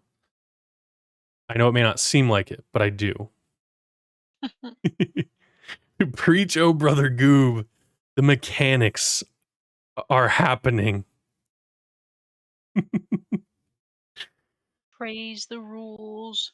Praise the mechanics.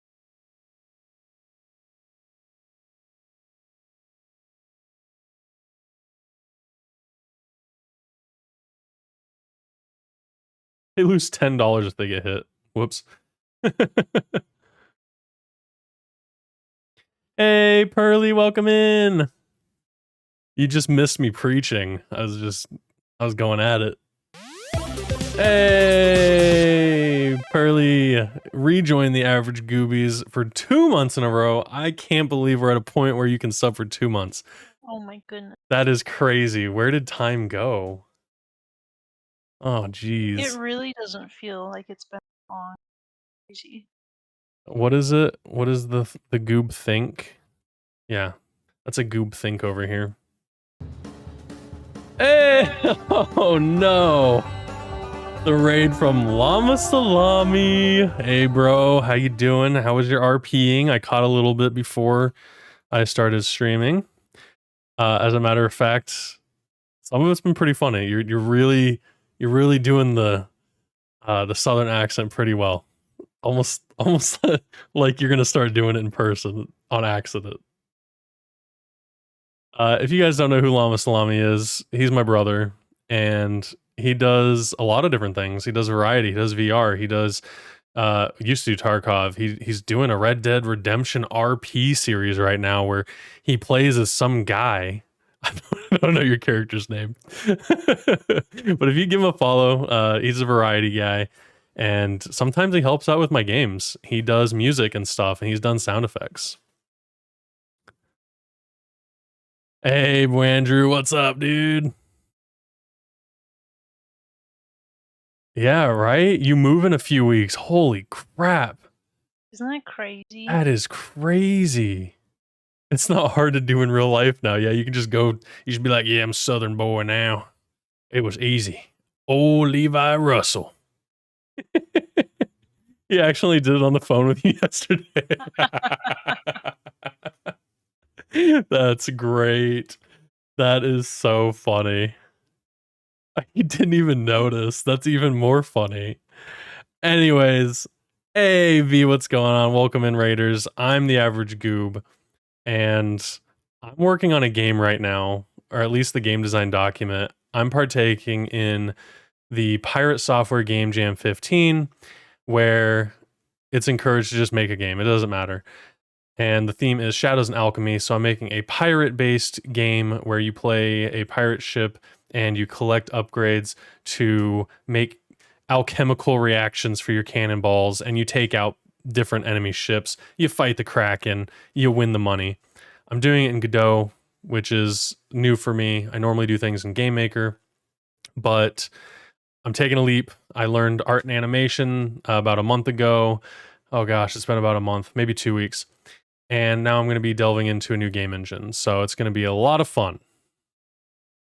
Boandrew, you could do a southern accent. It's probably the easiest accent to do. You just have to be comfortable. You just gotta believe in yourself. It's awkward at first, but when anybody does an American accent, they usually go for that Texan. Yeah, V, I showed off your video during one of our ad breaks. Well, boy, Andrew, you got to practice. That's do it when nobody's listening. That's the best time.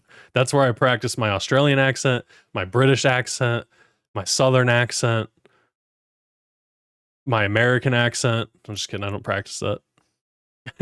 All natural. It's the all natural American accent. Hope y'all liked it. V, I think they liked it. I had a good laugh. I really liked the, We that was definitely the best part for me. I think we discussed, for like a good 15, 20 minutes, We talked about why we use it. And I noticed that it's not just me, it's everybody. I watched Parks and Rec 5 times. They used it in like one conversation. Yeah, we were walking our dog yesterday, and he's like, do you realize how many times you said, And I was like, I didn't realize I said it a single time. So now I keep noticing it. So thanks a lot. Everybody's hyper aware of how much they say. It's great. So I'm just working on the game design document, so it's kind of boring, but we're spicing it up with a little bit of stuff here and there. Oh, hopefully that's okay. I'm down to the objects and interactions, talking about how the player and the Kraken and the enemy ships come together.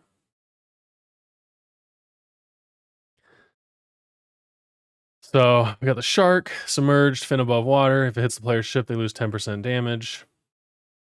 I'm guessing I'm gonna make the cannon shoot at these things. Not 100% sure. Maybe you just have to avoid these things. Yeah, I think that's a good idea. Yeah. Flotsam player ship can run into these. Do I do ram into these? I think it would be kind of fun if you could ram into them. Okay. Like, make them crates. Break open the crates,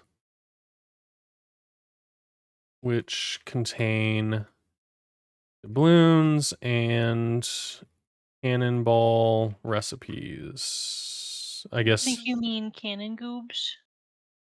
cannonball recipe ingredients. I think you mean ingredients. Ingredients? I'm not goobifying everything. Maybe I can do it. I can make a mod. It just changes everything to goob. Have like a boost ram ability. Yeah. I agree with that. Uh that's here. So I'll detail all that stuff in the actions. We're almost there. I was gonna do it, but I remembered somewhere in here that it has that. RP was so much fun. Oh, that's right. You started RPing with them. Hopefully you're enjoying that. Hopefully your character fits in there. The Finnish cowboy. I love the idea.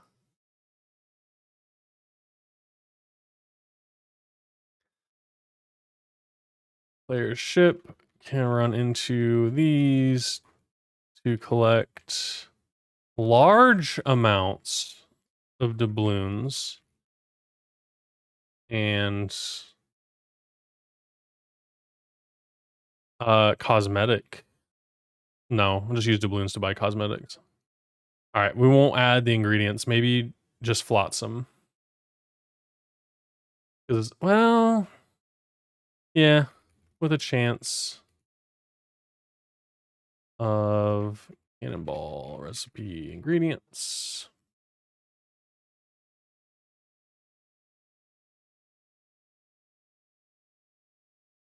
As honey. You're called honey. Juhani? I'm not even gonna attempt the last name again. Most think he's a Russian due to the Russian Grand Duchy ruling over Finland. Okay, that makes sense. As long as people understand the history. Just went 10 minutes trying to log into AWS, found out that it was because I was using the wrong MFA. All right, Pipin, thank you for the lurk. You go ahead and concentrate. I'm just going to be typing and talking. That's what I'm good at right now. That's why you're called Honey. That's a good nickname, to be honest. Yeah, I like that. That's a great nickname for your character's name with how it's spelled and pronounced. Tries to explain with difficulty as English is new. I like that. I'll be piping and typing. Shows Piping himself and out. typing, pumping and chumping. We got the pump chumpers in chat. And the legendary treasure chest contains a treasure map to another game. Spoiler alert. Ah, crap. Thank you for the posture check. Thank you for the hydrate. As a matter of fact, I think it's been... Oh, it's been a minute since I've hydrated. I was actually out of liquid in that one. That's okay, we got more liquid over here.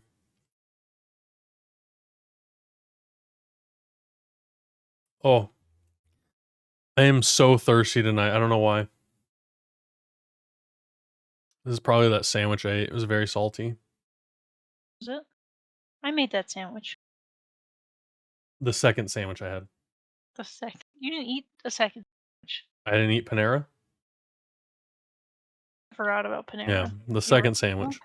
I did not make that. No. Heckin' don't have the money for 2-month sub yet. At the change of the moon, I shall. I love the way you said that. And again, you don't have to sub. You don't have to worry about that. I know it's great to have my amazing emotes and stuff, but you definitely don't have to sub. Don't feel obligated. Like I said, hanging out here is good enough for me. Hey, glitched out. Thanks for the lurk. Thanks for hanging out. Probably can't hear me because of ads, but I appreciate you.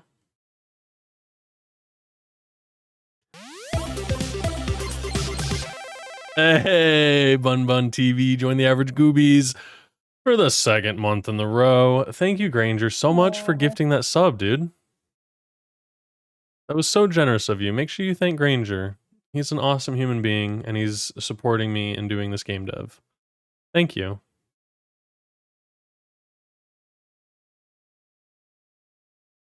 Let me throw out a heart there for you. And then... Oh, dang it. I can't do the infinite goob goob, can I? Infinite goop goop? I can't cheer my own channel, but I can gigantify my own emotes. I'm not gonna, I can't. It won't let me. Granger is Big Boss Man. Granger is the goobiest goob. The second goobiest goob. Yeah, it goes me, Granger, and Stellar Frog. In goob order. I'm the third goobiest. I'll take it. All right, how does the player... I kind of already put their object interactions, so sorry, game design document. I've already done that part. All right, let's go ahead and bold these just to make sure they're readable. This is for future goob, so he doesn't get mad at me. The three goobs, the three goobateers.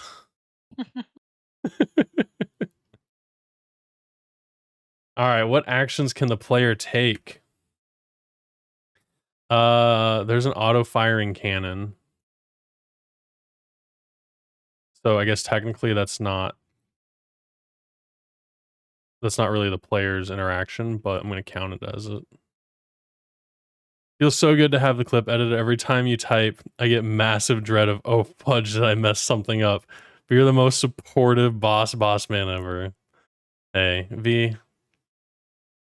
The only negative reviews I'll give you are going to be constructive criticism, and it's only going to feel negative because it's picking apart your hard work, but I never try to be intentionally mean. So thank you for spending your time editing a video for me, and I appreciate that. So of course, like I'll never get mad. I mean, unless you're like blatantly being a jerk and you're editing me to do weird things, like adding an arm in to like pick my nose and making me say things I didn't like. That's rude, right? Like that's mean. Of course I'd be mean, but no, you're doing great. I appreciate you. He's only a rude goob to me, so you got nothing to worry about. I'm not rude, Goob. What are you getting so defensive? I'm not getting defensive. Rude frog. I'm not Evil Goob, no. evil goob.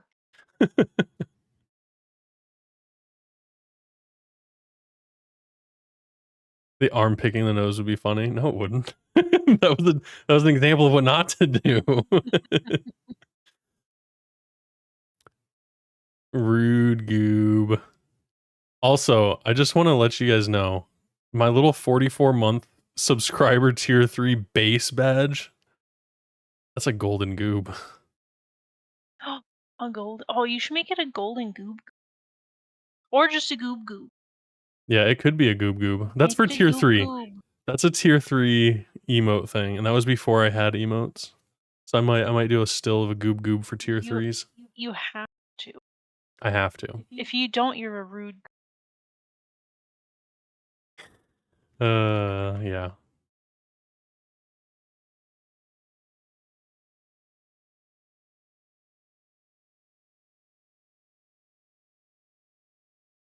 How did I go from ability 1 to ability 3? Who's writing this?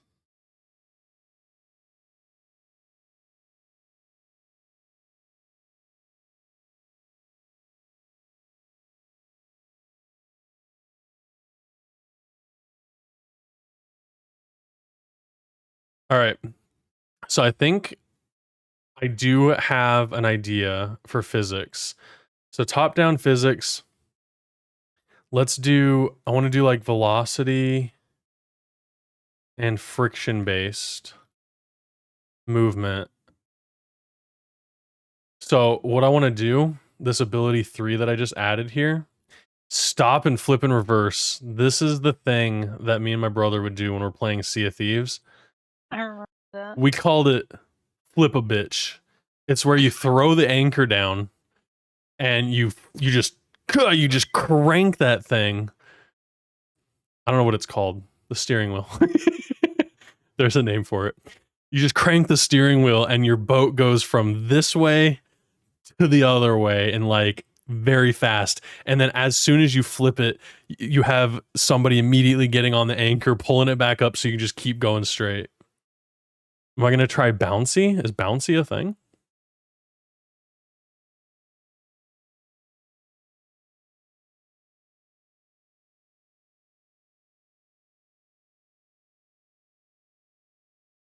Oh, like a bumper car style? Buoyancy. uh, is there buoyancy? I would like to. I would like to have something where the ship is like, you know, just like a worm. So I think it would be cool to have something like that. So I'll be working on like that'll be the main thing is working on the boat feel. I was messing around with a little bit of stuff today with the Godot icon in empty space. So I think it would be kind of cool. Let's see. This takes on the upgraded cannons. And yeah. Yeah, so we'll make the auto-firing cannon use the upgraded cannons. Cannonballs. Cannon goobs. Cannonballs. The upgraded goobs. Short question. Do you want the Twitch intro to be the clip or do you want anything edited? Yeah, if you want to edit that down, like it'd be like if somebody came to my channel, that'd be the video. And then we can change it in the future. But you know, just the thing saying I want to do game dev, I feel like it's kind of nice. I feel like it's very direct. It's what I want to do. I know I started the channel with playing video games, but it almost feels It almost feels like I was meant to work on video games during this time. It was meant to be. I feel like it's inspiring more than just me to keep working on stuff. Yeah, once my hands fall off from crocheting too much, I want to start learning Blender. Yeah, that is impressively large. Thank you. What's the? I think I have impressively large. That look at the emote in chat.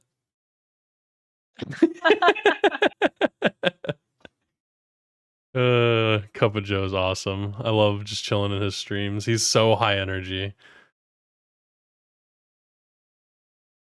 All right, we got the plot. A bounty went out that a legendary treasure chest has been found. The only problem? The Kraken. No, the Karen.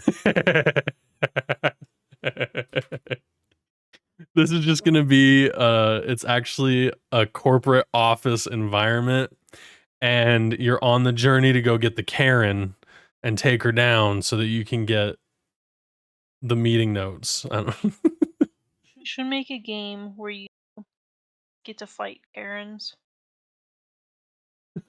I think it might already exist. No, I can't be mean like that. I just can't. They couldn't be called Karens. I don't want anybody to take offense to it. It won't be called just really rude, annoying customers, but You're slap. cutting out, babe. Am I? Yeah, like every other word's No, getting cut I out. don't know why it's doing. Is it still doing it? You're just kind of trailing out. I don't know. I think it was just like auto trying to catch what you're saying. Is it better now, or is it The last thing you said cut out. really? Yeah. Dang. Oh well.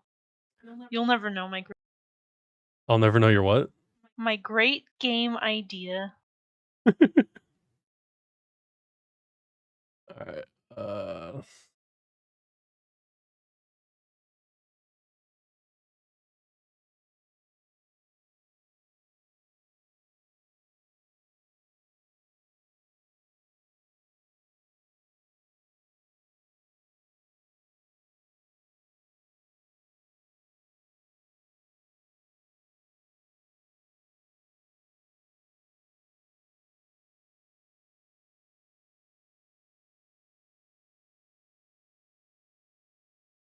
All right. A bounty went out that a legendary treasure chest has been found. The only problem, the Kraken is guarding the treasure.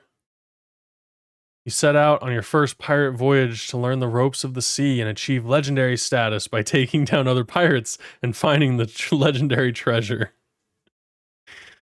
And obtaining. Sounds a little bit like One Piece, but I promise it's not. It's a classic pirate tale. Yeah, it's just told by the goob. Characters.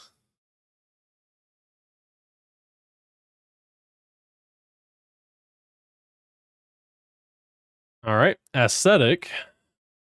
That's the easiest section ever. All right, visual style. Cartoon, 2D.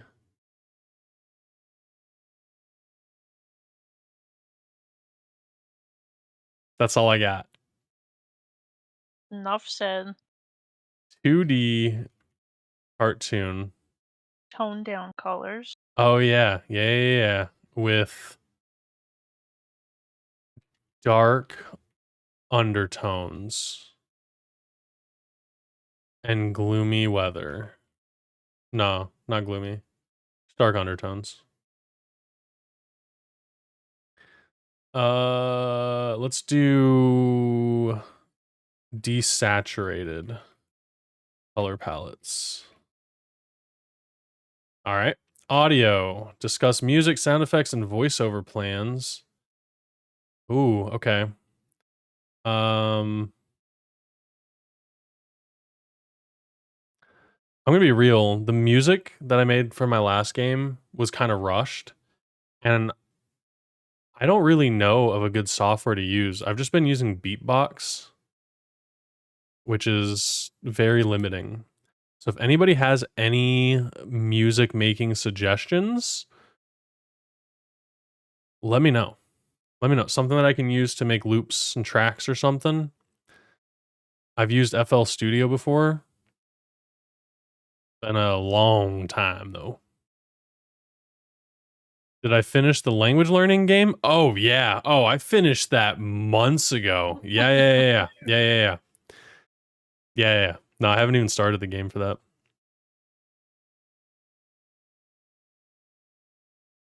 For free, you could upgrade to LMMS. What's that?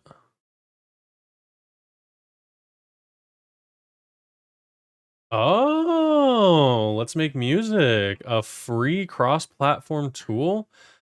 Hell yeah. Thank you, Machined Hearts.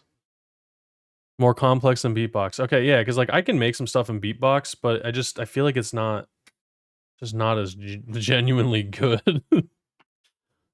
Okay, this is sick. Thank you. I'm gonna throw this in here and let's do let's just make another favorites bar called tools. Thank you. And no, I didn't finish the language learning game. I actually, what you saw on stream of like making some of the cards, that's as far as I made it. And then I started working on my survivors game to start learning Godot because I can make cards forever, but I have enough art now that I can start practicing card flips, inventory and positioning and stuff. So I want to learn, excuse me, I would like to learn Godot a little bit better.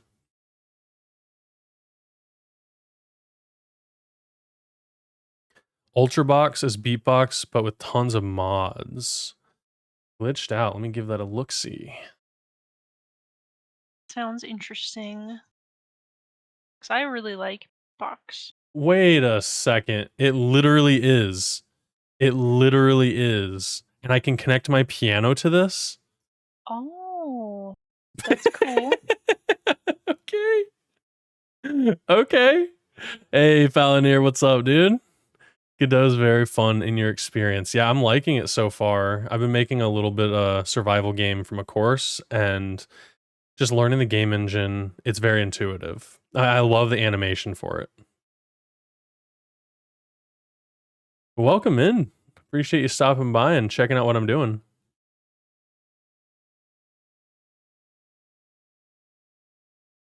All right.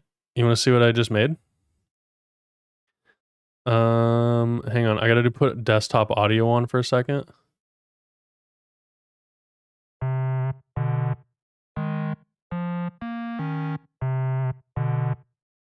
All right.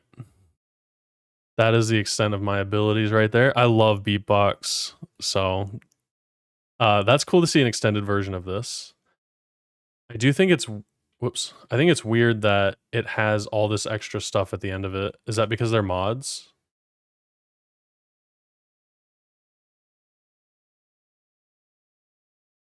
It's interesting. Okay, cool.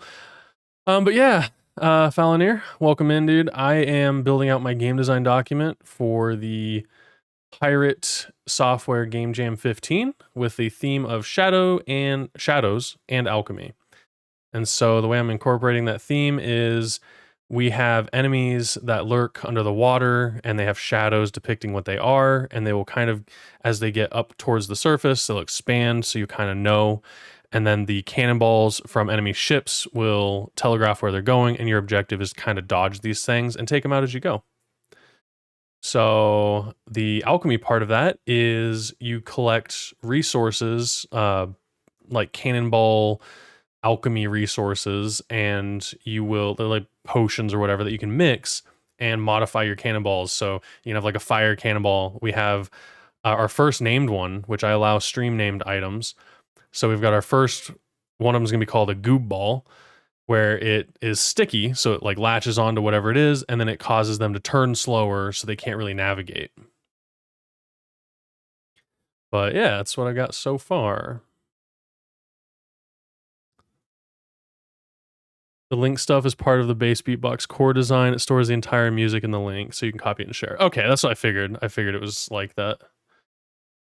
It's actually a really cool way to do it without using local storage or JSON files and stuff. So I appreciate that. My timer, actually, I made some little timers that do that. Oh, glitched out thanks to the posture check, dude. As a matter of fact, I was goblin mode over here. Same. Oh, and that's for everybody else too. That was a posture check for everyone. So if you can hear me, straighten up. Like that one guy in those YouTube videos or in the TikToks where he just like goes over and he's like gets everybody all straightened up. I don't know if anybody's gonna know what you're talking about, but I do. I mean, come on, that guy's all over TikTok challenging people. And then compliment. And then he compliments them. Very scared. Like if I was him, I would be terrified of the reactions. I'd be terrified to move my neck like that because I would probably pull a muscle. That too is the scariest part of it. All right, let's do light game tunes over an ocean sound designed. Let's do soundscape. With birds in the distance, annoying, waves crashing, maybe whale sounds.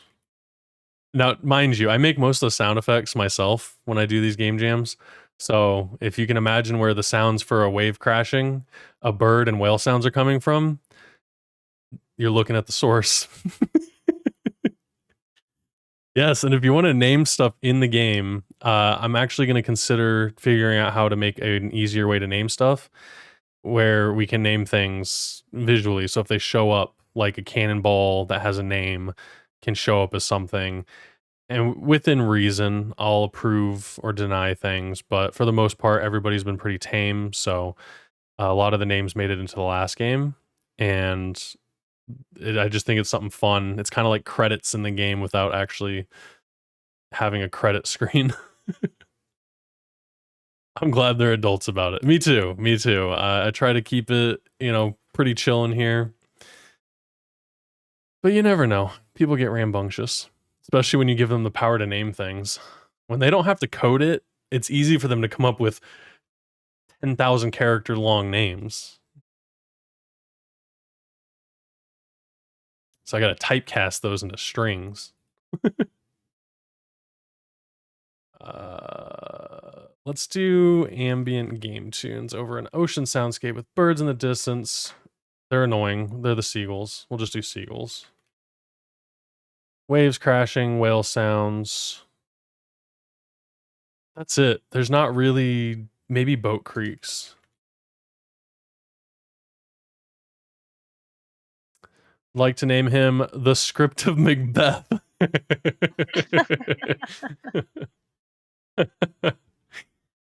Yeah, and then like you go to hover it, and then it just goes into a cutscene, and it starts reading off Macbeth.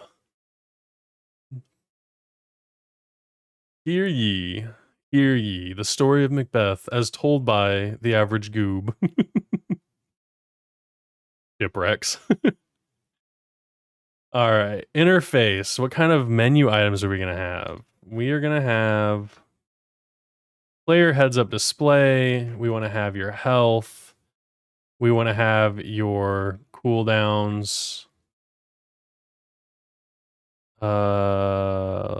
Health, max health. Your cooldowns for abilities. Depicted as icons with counters / rotating timer. I don't know. Everybody knows what I'm talking about, but I don't really know how to put that in words.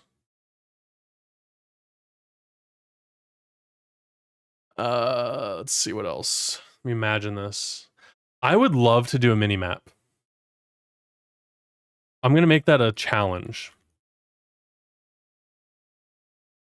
because I know with what are they called?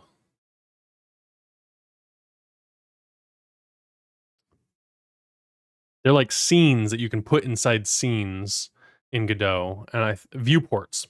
Figured it out. A viewport. I could probably do like a viewport of the map, like I put a camera zoomed out on the map at a distance or whatever that shows a top-down view, and then inside that viewport, it could have like it would be like a real mini map of where you're at and stuff based on the map. I think that'd be pretty sick. Inherited. Yeah. 'Cause I think that's what it is, right? Viewports. So a camera with a separate viewport, almost like a player two. It'd be like a player two camera or something. Oh yeah, Fallon, you're familiar with Godot. I'm a total noob. I am like brand noob to Godot. And I'm gonna keep showing everybody my progress on the survivors course that I'm taking, which I'm sure a lot of people, like 15,000 people know about this course. I don't know how many people have taken it though.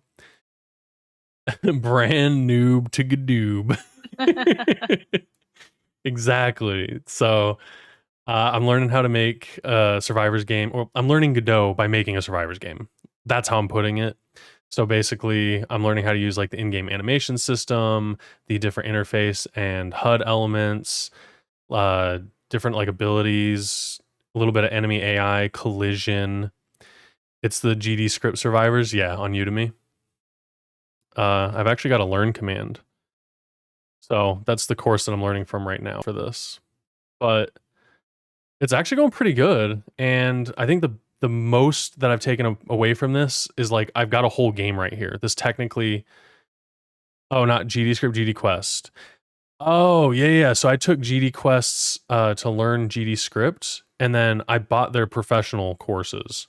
So I'm going to be going through those as well. Probably after I'm done doing the survivors one.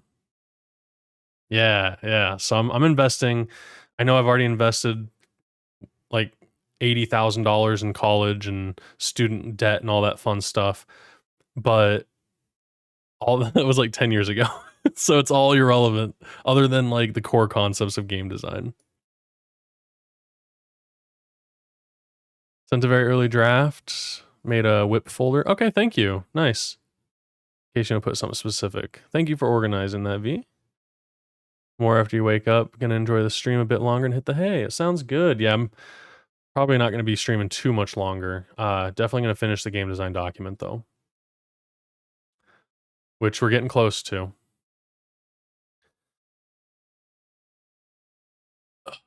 Yeah, those courses look pretty good. I don't necessarily like take the courses from Udemy to like learn the best practices. It's just kind of learning the software because once I get the software down, then I find a project that I want to make and then I learn the things I need to know. Have I found this course useful? Yes. As far as learning the core intro to Godot, it's been very nice. It does assume that you know a little bit of coding, and I come from a JavaScript, HTML, PHP, VB.net, all that kind of stuff background. So I have a background with doing code. But other than that, like it helped me learn a lot of the stuff. It even teaches you some of the shortcuts and stuff, which is really nice. But I would say the coding part of it has been picked apart by some people on stream already, so I'd be weary about that. And also, there's things I've picked apart, and I don't even know the language that well.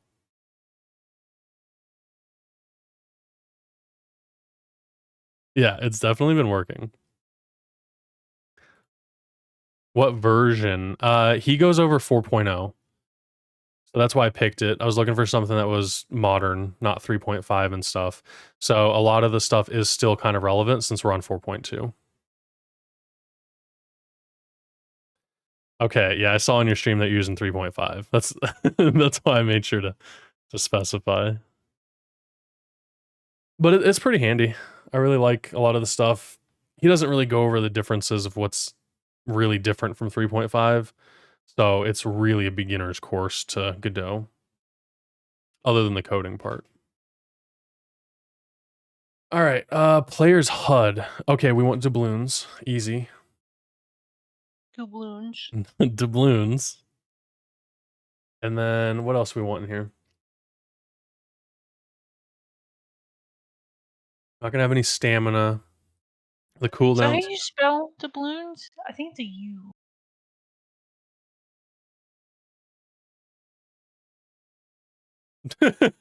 Okay, it's completely wrong. It's like doubles. Oh, I didn't know it had an O in it. Can I? Can AI do it?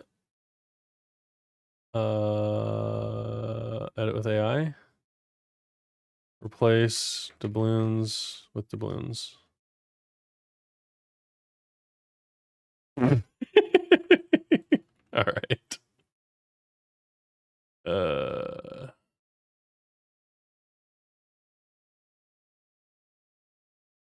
Doubloons. doubloons. You would think that a software this robust would have a find and replace.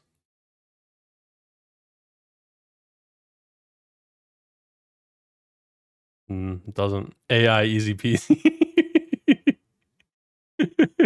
Dagloobs. We got degloobs here. We got doubloons. We've got doubloons.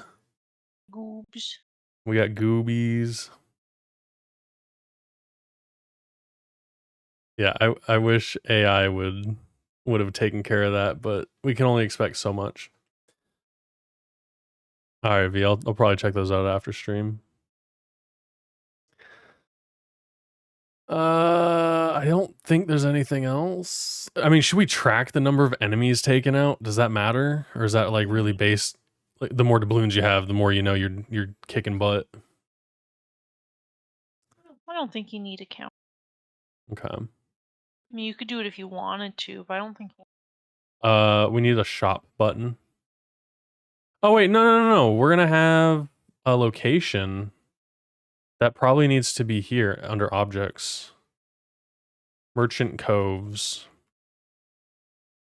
The player can stop here and purchase upgrades and cosmetics.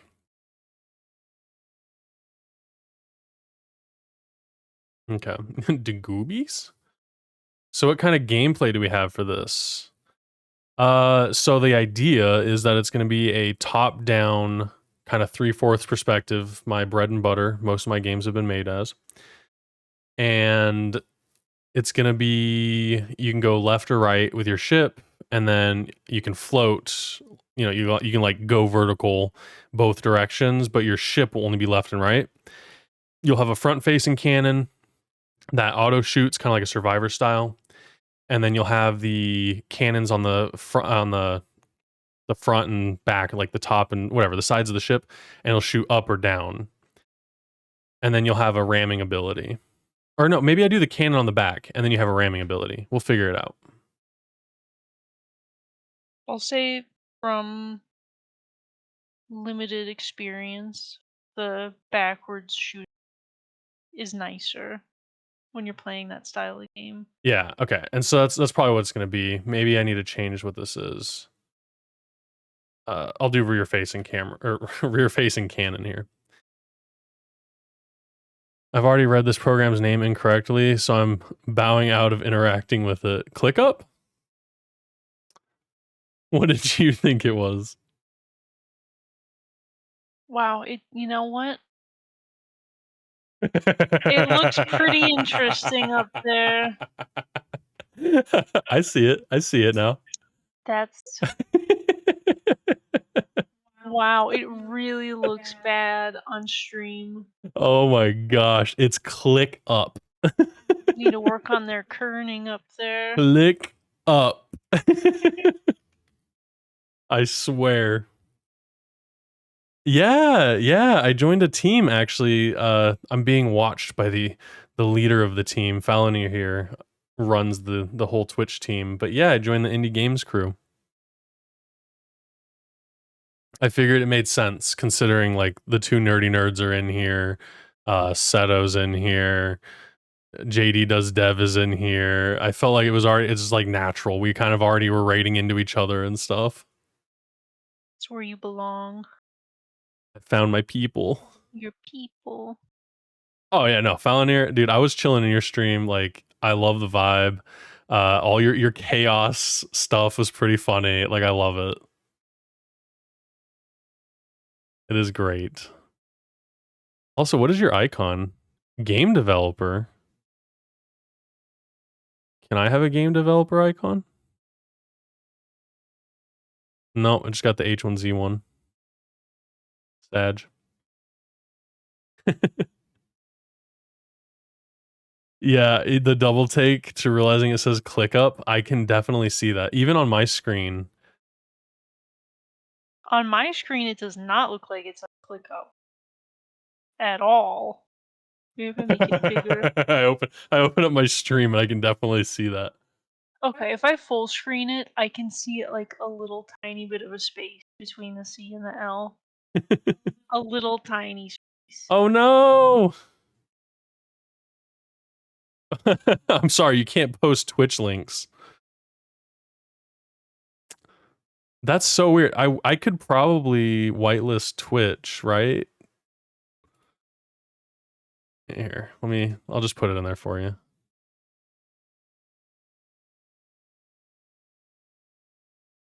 Ah, okay. Oh, so you have to have a Twitch category, which your game falls under that. Very nice. Okay. Well, when I release my first Steam game, maybe I'll get my own category. I have a ton of games, which I'm about to show off again.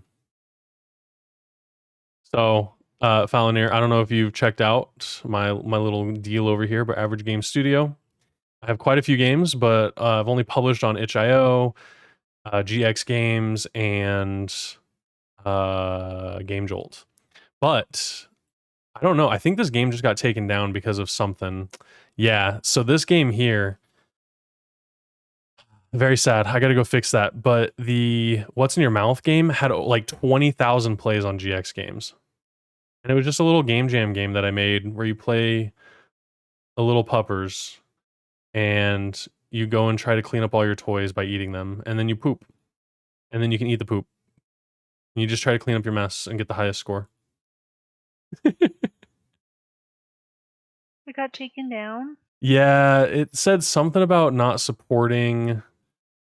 There's like I have to update the game. Luckily I found the source, so I have to get into that and update it. Yeah, it had 20,000 plays on it. As a matter of fact, we can probably see what Quiet Quitter has. Quiet Quitter has 890 on here.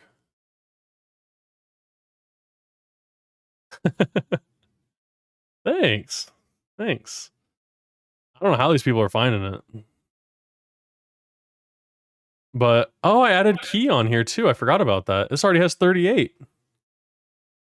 Wow, I didn't know that. I forgot I released it on there. This is the updated version too. But yeah, so I've got a couple games out there, but just nothing on Steam. I haven't felt like my games have been good enough to sell. So I'm learning Godot so I can sell games. 3 knock, where am I? Welcome in, dude. Let me guess. Hold on, let me take a guess here. My guess is you're in a fever dream and you woke up in my stream and you don't know who I am. But I'm the average goob and I can guide you back to reality. I feel like if they were in a fever dream, what you said wouldn't have helped at all. It's like, oh no. Probably making it worse. Okay, hold on. Let me guess. You were RPing or watching an RP stream and now you're here. Considering Hurley came over to say hi. Both. You're a sorcerer. You probably came from Llama Salami's channel. Hey, glitched out. Thank you for the posture check. That means you, everybody. Everybody posture check. Make sure you're sitting up straight just for at least 10 seconds. Hey, Machine Hearts, thank you for the follow. I appreciate that. Yeah, Knock, I'm Llama's brother. It's probably why I kind of look like him a little bit, or he looks like me, whichever one. Well, you came first, so technically he looks like. Yeah, we're just carbon copies of our dad. Hey, thank you for the hydrate. I hydrated up. I took some cold water drinks. You've never seen what he looks like. Interesting. He looks like this, but younger. He looks like this, but younger. Barely, though. Just kidding. He and Pearly are supposed to stay on the weekend with you, and you don't know what he looks like? Oh, no. Pearly is stinky. I know everybody likes to say I'm stinky, and Llama's stinky. We're all stinky. 3Knock, thanks for the follow, dude. I appreciate that.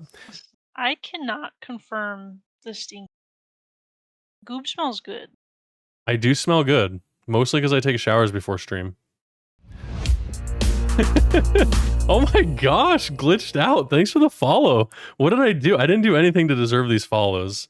Must mean you guys want to see at least another stream. I'm just looking at a blank document that's going to turn into a video game. That's all. Thank you for the hydrate. I'm going to have to peel out after stream. You called me stinky. I didn't say that. Looks like Goo, but with more energy. That's fair.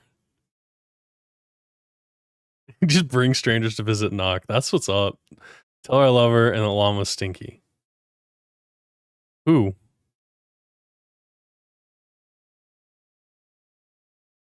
Everybody's stinky. It's literally Pearly walking in with Steve Carell, and I would be like, oh my god, llama, good to meet you.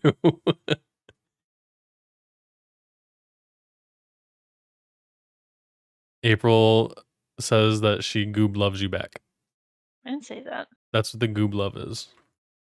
I did say that. You're right. My bad. But the best emote is the Goob Goob, so. It is the best emote. It's my favorite emote. All right, what is that one called again? What's that tool called? Ultra Box or something? I might use this. I might use this one. LMM.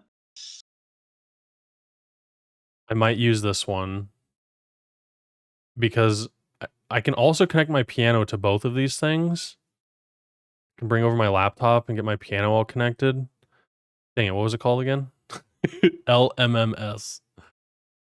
Okay. LMMS. These two are the best emotes. The think and the smart. I love them. So what's the premise of this game you're building? All right. A bounty went out that a legendary treasure chest has been found. The only problem, the Kraken is guarding the treasure. You set out on your first pirate voyage to learn the ropes of the sea and achieve legendary status by taking down other pirates and obtaining the legendary treasure. Has no relation to any other story that you may have heard. This is a totally original, Goob first video game story. It's the one Goob. It's the one Goob. Oh my gosh. I haven't named it yet either. But yeah, basically, I want the player to take on a pirate ship of their own. You get to customize it. I want to practice more art and animation stuff. Actually, I might be doing most of the animation in Godot's editor, but basically it's going to be a ship simulator. So we'll see how that goes. The one goob to goob them all. You have to find the goob ball. Ships of goob. You gotta dig through the goobloons. I'm not goobifying everything. Shoot your cannon goobs. You got the goob crew. You've got the gooby enemies. All right, glitched out. I'm dying over here. Thanks for the posture check. Literally, I looked over right when you did that. I was like shrimping. I'm gonna take a drink of water too because I'm dying. The ship is called the Goob. You have to take control of the goob. You shoot goobs out of the goobins. I'm not doing it. It's not happening. All right. Marketing and monetization. We can actually tackle this afterwards. Appendices.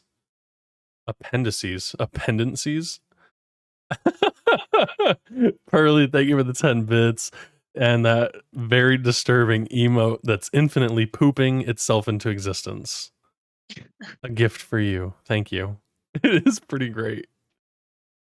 Is that a thing? I saw a crochet balloon dog and I kind of want to make it.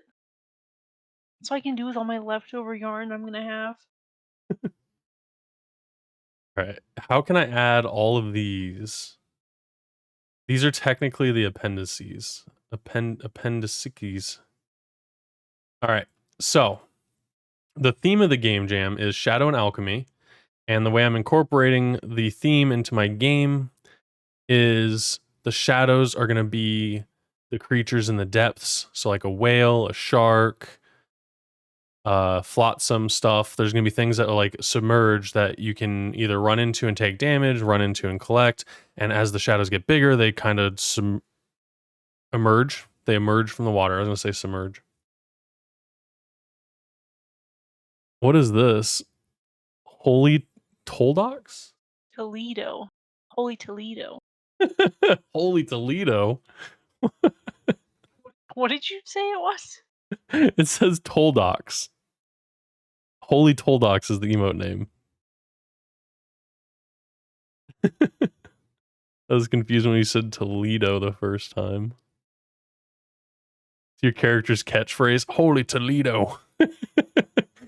Is it in the southern accent? The cowboy accent? Anyways, and the alchemy is you collect recipe cannonball ingredients things, and you combine the potions to make cannonball effects. So things like fire, ice. Also, I realized I didn't put that anywhere into the game design document. You sure didn't. That's going to be under the objects interactions. Let's do Kunin. Canon. The Kunin upgrades. We got to send you a link. Oh boy. Hold on. What do you mean we, and where are you going to send it? Initial prototype of the pirate game showing off ocean controller. Hey! We got a raid coming in. 8 Gone Dev, welcome in. How are you? How was stream? What were you working on? That chicken emote is so cute. That is so cute. Here, I will match your energy with a goob goob. Let me give you a shout out. Thank you for the raid in.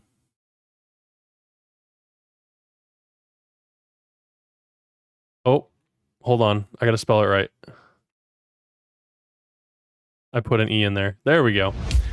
Making a Skyrim for a game jam. No way. Skyrim, like Skyrim 2D? Hold on. I feel like I saw something about somebody saying Skyrim 2D. That's pretty sick. Dirt Zach, thank you for the follow. And Sarah Click, thank you for the follow. Welcome in, everyone. Okay, a 3D version. Oh, I'd be interested in seeing that. I'm gonna open up your little your stream here. If you don't mind me going in here and just kind of perusing what you did 2 hours ago. Ooh, I see Godot. Hold on a second. Hold on a second. Are we are in the indie game developers. Okay, so I might have seen something. Oh, hold on. I gotta follow you on a logged in browser. Give me a second.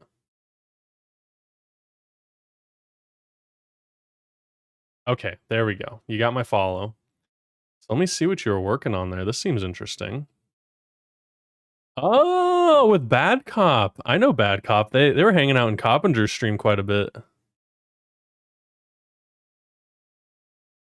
Who else we got in here? Pandon17, welcome in. I think I've seen you before too. The community is so strong. Heck yeah, Glitch. We are vibing, dude.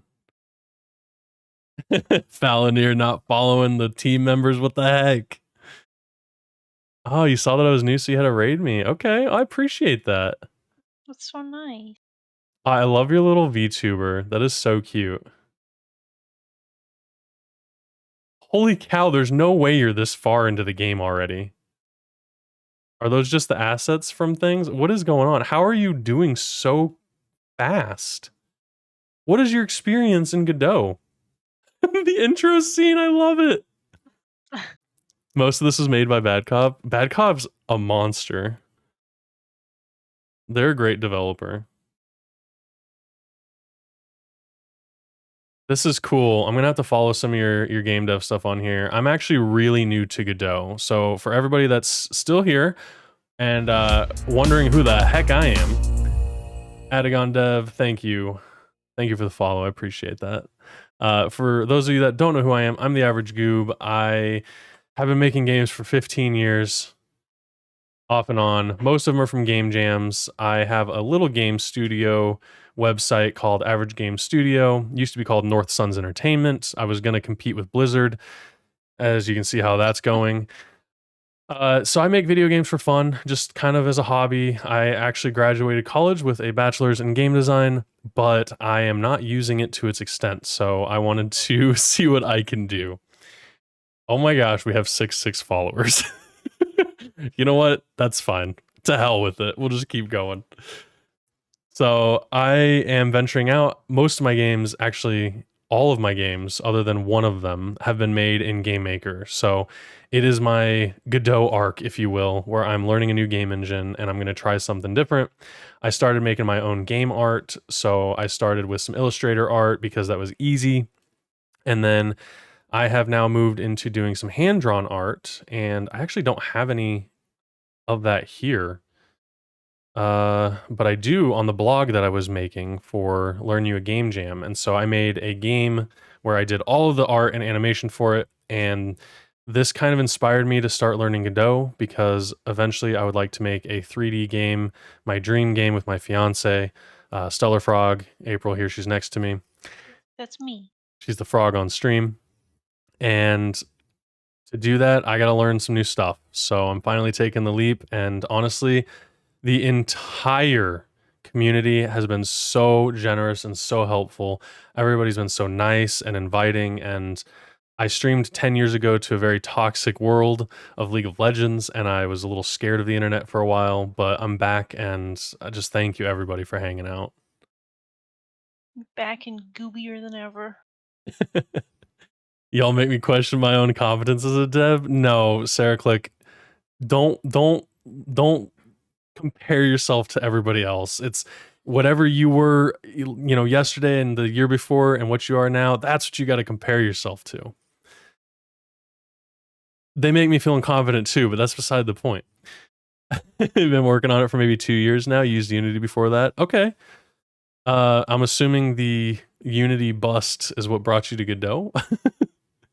That's kind of what made me choose. I learned Unreal Development Kit back in the day, and some Unity when I was practicing some stuff, but ultimately landed on Game Maker because 2D games were easy.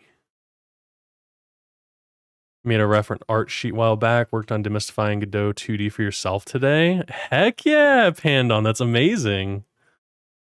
Yeah, we do have a spicy community for sure, but I have been very entertained by the people, the diversity, the types of games that are being made. It's so amazing.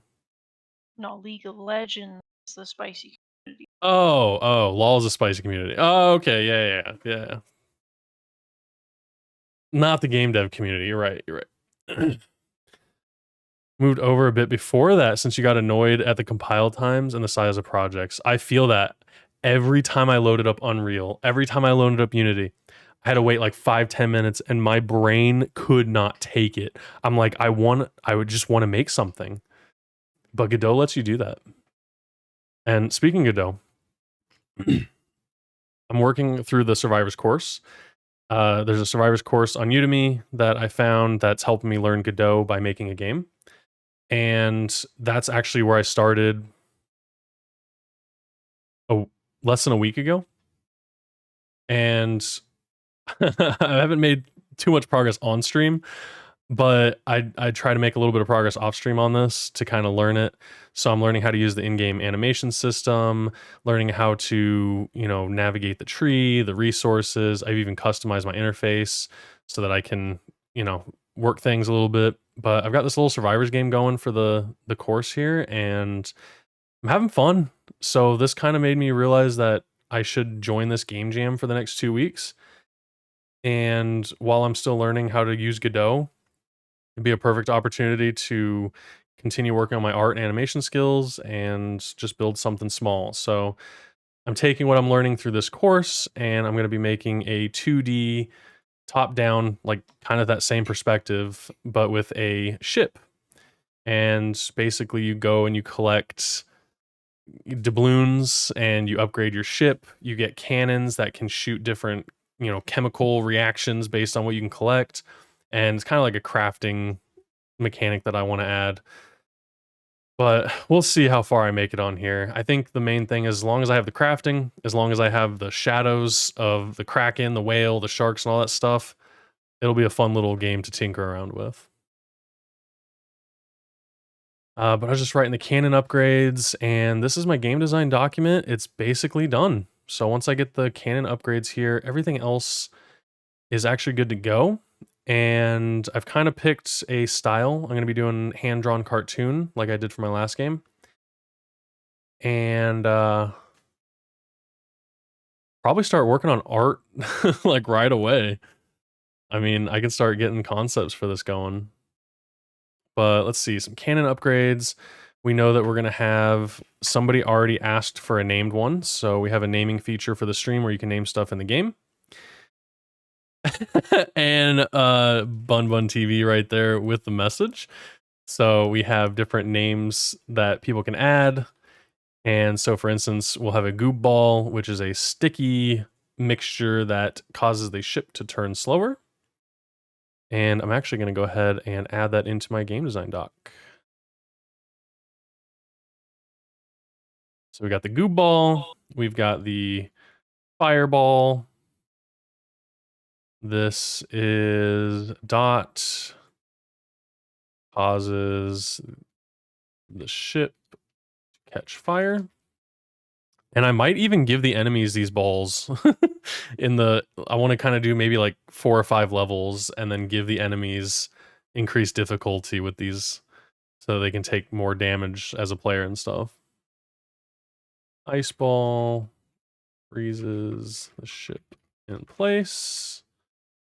We have, what's another? Oh, it's like a steam ball.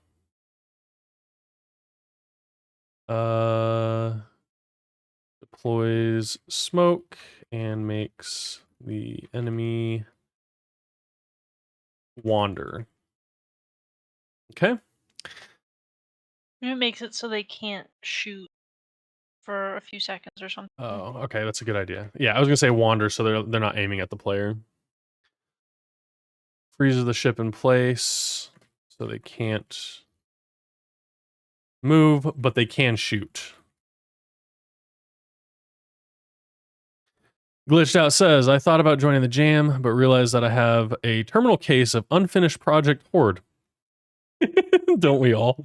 And therefore would be unable to make the left half of a player character before forgetting it exists. That's me. So ironically, starting this game jam, I was actually just starting to learn Godot, and I created a game design document. When was this? 7/6. Oh my god, it's been a while. So like 2 weeks ago, I started this game design document to build out a memory game with roguelite features where you have to match the English to the Spanish words, and then there's a mechanic of roguelite stuff on top of it. So this is going to be like my long-term Godot project that I'm going to be using to learn Godot and make something with. But now we are already starting another game design document. So I'm the master of starting and not finishing projects as well, but I'm getting better at finishing them. So yeah, I would take this time, maybe use the 2 weeks to not do the jam, but to use it as a deadline for you to complete whatever it is you want to get done. Maybe it's not a full game. Maybe you want to finish a mechanic or like a character animation. Just use those 2 weeks to focus up, find other people doing the jam, and just use their streams as kind of background motivation. That's kind of what I do when I'm working on projects. Every hobby has their own version of the pile of shit. Yeah, everyone does. Don't look over here. Don't look over here. I don't have a big cardboard box full of yarn for 2 different projects. Oh, that's funny. Full metal ball. Heavy deals large blast radius. You know what? Fires a large cannonball. Cannonball. Cannonball that wrecks 50% damage. Gotta head out. Good luck with the deving. I appreciate that. Thank you again. And is Adagon dev correct? Hopefully. Thank you for the raid and hanging out. Thanks for trusting your raiders with me. And when I leave, I will be sending them off to another game dev, hopefully. Awesome. Well, thank you for stopping by. I appreciate you, and good luck in the jam. I have an unironic and non-hyperbole 100-to-1 ratio of unfinished to finished projects. Wow. Wow. So to bring that number down, all you have to do is stop starting projects, or, hear me out, delete all the ones that you haven't finished. Then who's going to know? Just don't tell anybody. Just don't tell anybody they're there. Don't tell anybody. You'll be fine. Get yourself a hard drive, an external hard drive, load them onto there, put them in a safety deposit box, and nobody has to know.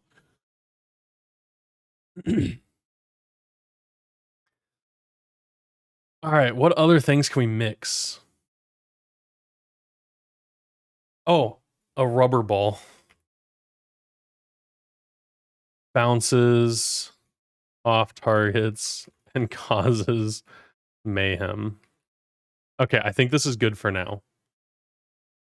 And no one's got to know. How are they going to know? Okay, we have our game design document. I think this is a pretty good Bible for me to start. What do we name the game? Normally, I handle the naming by myself and first, but now is the chance to think of an idea for this. Shadow ball that causes them to flee.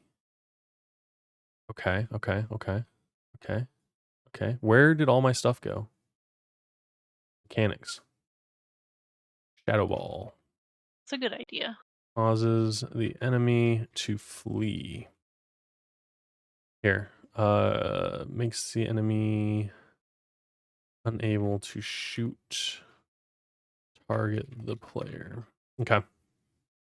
Shadow ball causes the enemy to flee. Love it. Thank you, Granger. I think I'm gonna max out on 10 of these if I do add more. Is the process for this jam similar to my overall game dev process? Yes. Yes, I love to plan my games before I make them, because if I don't make them. And normally I use Trello. And so you can kind of get an idea of what my normal game jam sessions look like. So normally I start with a game overview, kind of the genre. So this one didn't have a full game document, game design doc. And then I kind of set up, like what I want, explore full screen scaling, which I never did. But then I set like what I want for the resolution. I set up my art, animation, game design, level design tasks, any issues. And this one specifically had like named items, tutorials, and resources. And then I just moved them through kind of like a Kanban Scrum board style. And then if I have any like notes or anything, I just kind of throw them in there. But I started using ClickUp just because it offers a lot more service items here, so I can fully flesh out my project. Ball idea. A ball that splits into smaller balls like a shotgun pellet. Hey, I love that. We'll call this BB ball. BB ball. Gosh dang it. I called it a connon again. A cannonball. I love that. Thank you.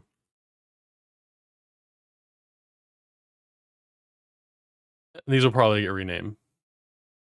Type in flyby attack to say, I like how your GDD is looking. Thank you.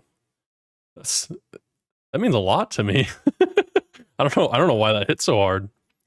Hey Ryan, thanks for hanging out. It's thankless for me. I'm enjoying streaming. I appreciate you hanging out. I hope you have a good night. And I'll see you next time. Yeah, this is a very scary process to share, so I'm glad that everybody's enjoying it.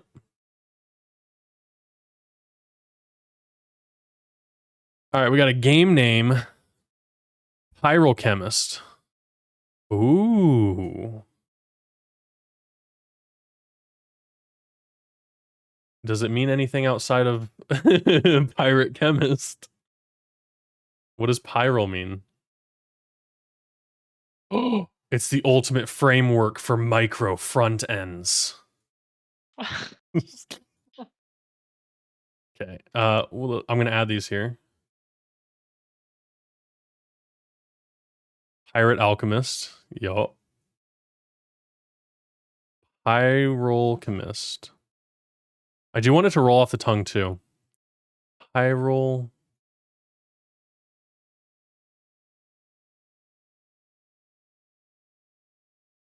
Archemist.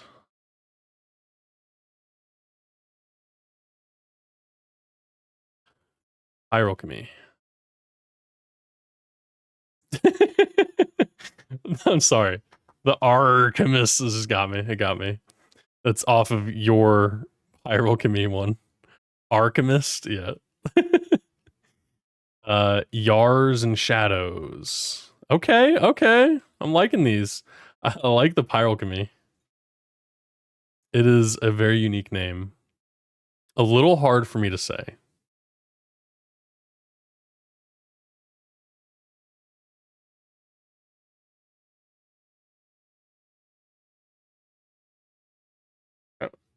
Booty Chemist? I'm just kidding. I like the Trello idea. A fun way to keep track of what's in flight. Yeah, and that's so. Here, let me show you. This is the other reason I'm using ClickUp is I've got the same setup.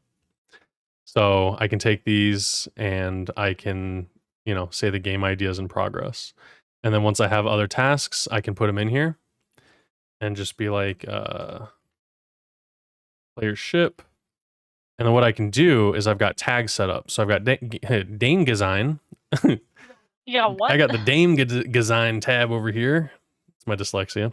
So I've got game design, I've got my art, animation, music, sound effects, development, story in general. And so I would, categorize as art, and then now it's open and ready to go.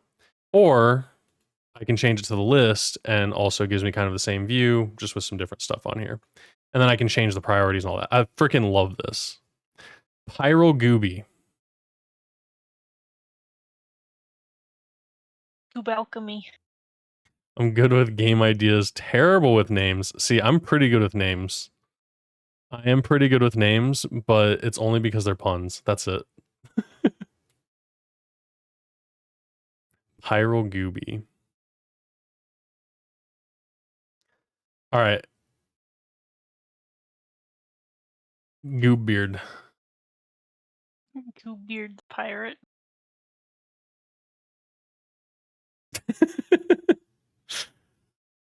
I don't. I mean, I can put Goob or whatever in the title, but I'm not that vain, so it doesn't have to be in there.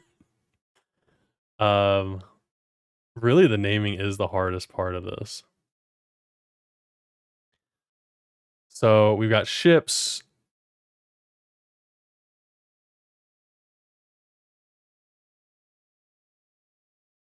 Also, when you're thinking of a game name or a company name or brand name, it is also a good idea to pick things higher up in the alphabet. This was Apple's strategy back when they were coming up with their name. They wanted to be on top of the phone book, and so they picked Apple. You like Alchemist? Okay, okay. And so that's my brain immediately thought of an A name, and that's where that went. And so, like, I know the Game Jam games are going to be randomly ordered, picked, whatever, but sometimes people sort by alphabetical. That's why I know my name's The Average Goob, but in other places it's Average Goob. Average Alchemist. Average Alchemist. Oh my god. That's a good one. Unnamed alchemy game. All right, let's be real. That's not a bad name for a game. Let me see if it's even available. Like if somebody's done it yet. Somebody has there's it's called Unnamed Game about monsters, items, farming, alchemy. This one's called Named Alchemy Game. Nobody has Unnamed Alchemy Game. That's pretty funny. Pyralchemy sounds like pyro, which I don't know, sounds fitting. That's what I was thinking too. I know it's supposed to be pirate, but I was thinking pyro. I like these are good. I'm gonna get rid of Goob Beard. That was a joke. I should go with Yarchemist. Oh, that's not bad either. The Untitled Goose Game. That was a fun game. I watched April play that one. That was a good game. That was a good game. Okay. I don't know. Do we have enough people in here that wouldn't mind voting for a game name? I could put up like a little poll.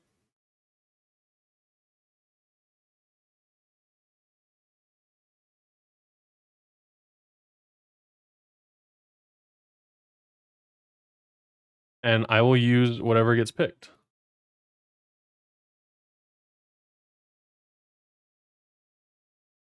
Because I personally like all these names. I think I'm biased, and I think that Average Alchemist is my favorite one, but I swear it's not because it has part of my name in it. That's a good name, but it's not very piratey. It doesn't have to be. All right, I'm just gonna do a 2-minute poll, and let's see where that takes us. Thank you for the posture check. Thank you for the hydrate. I will take care of both those things right now. If you're listening, make sure you also posture check. You can play co-op in Goose Game? I didn't know that. I didn't know that either. Goobers of the Caribbean. Dang it. I just put up the poll. Not a bad contender, though. Not a bad contender. Can I vote for one?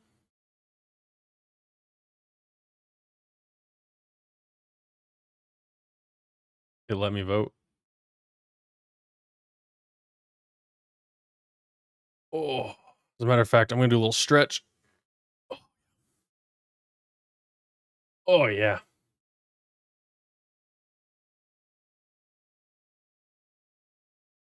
All right. It looks like we have closing in results with Archimist winning so far. If anybody can hear me, we've got a poll going on to vote for the game name.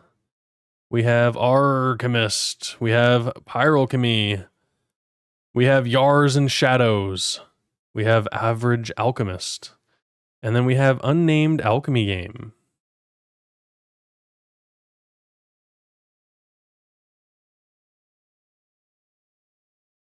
Time is running out. All right. It looks like we have a pretty far lead on Alchemist. And I'm not mad at that. I think that's a pretty good winner. All right. Alchemist it is. But I will keep this in the document just so we can remember. We can remember where we started. Thank you everyone for voting. I appreciate that. Love including the community and stuff like this. I think it's a lot of fun. It also takes a lot of the thinking out for me, so it makes it easier on me. And then if things go bad, we're in it together. All right. We have a completed game design document for Alchemist. You gotta say it with a pirate accent. So we're gonna do Alchemist. Pirate Jam 15. We've got our name for it. I love it. Game idea. Put the title in here. All right. Also, my brain just connected player ship to this little icon down here. It looks like a ship. All right. So we've got our game design document for Alchemist, and basically take on the role of a pirate searching for the legendary treasure chest, rumored to have great wealth inside. Mind you, it's a rumor. The player must fight other pirates, merchants, and monsters as they navigate the open sea. You collect upgrades. I'm going to say they, because we're talking about the player. They collect upgrades and alchemy supplies to help modify their cannons against their adversaries. Their companion can help collect floating items in the water. As you upgrade your ship, changing the perspective, as they upgrade their ship and take on increasingly more difficult enemies, they find themselves facing the ultimate challenge, the Kraken. This is going to be an action arcade game. The target audience is pirates. My unique selling point is a customizable ship with engaging mechanics, and an open world feel. I'm going to try to make this expansive with scrolling stuff. I want to make it feel very large, very limitless, maybe wrapping around the world. We'll see. We'll see my limits. I've never done Godot games, so we'll see. Player's experience. I want the player to feel like their progression's making them stronger, so each upgrade has meaning. I want the player to feel epic when firing cannons. I want feedback. I want the ship to shake. I want there to be smoke, particles, things that can make it feel epic. I want the player to feel like their weapon choices make a difference. So as the player progresses and they can get upgrades, they can add cannons to their ship. They can maybe add paddles, something to make their speed faster, whatever it is. So I want them to make it feel like they're making trade-offs whenever they don't choose something. And then the player should feel like the enemies are scary. So I want the enemy ships to be intimidating. When they see a ship, they feel like they need to take it out and get whatever they're holding. When they see a shadow in the water, I want it to be thalassophobia feeling. Like, I know what that feeling feels like, so I'm going to try to achieve it. Just a giant freaking shadow. Ugh. If the target audience is pirates, they'll pirate your free game. Oh no. That's the idea. It's fine. I don't plan on winning the game jam, so this game's probably going to be free anyways. And besides, streaming it, I get paid in love and attention. That's all the game needs, right? Exposure. I'm getting paid in exposure. All right. I think this is pretty good. For the objects and the upgrades, we've got the ship, we've got a bird as a companion, we've got the enemies, which are ships. We have the Kraken, which is going to be the final boss, a whale, a shark, flotsam, which is just floating debris or wreckage. We've got treasure chests that can also be found. Those will pop up as shadows under the water. And I'm thinking about making it like a treasure chest looking shadow. And then if you shoot it with a cannonball, it pops it up. The legendary treasure chest, which will have the final item in it. The merchant coves, where you can go purchase your upgrades. And cosmetics. I would like the ship to have different hulls, different sails, different cannons, have like different styles for it. Who am I going to share all this buried treasure with? Yar. Dodgeball reference. We've got cannon upgrades. So we've got the goo ball, the fireball, the ice ball, the steam ball, the full metal ball, the rubber ball, the shadow ball, and the BB ball. That sounds like I'm talking in baby speak. We got the BB ball. A BB ball. We have an auto-firing rear-facing cannon that takes on upgraded cannonballs. We have the ability to fire cannons vertically, up or down.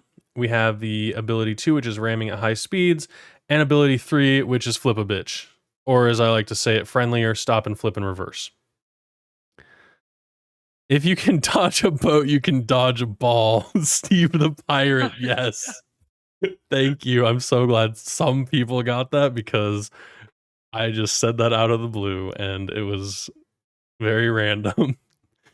That could be the main captain, Steve the Pirate. Let's see.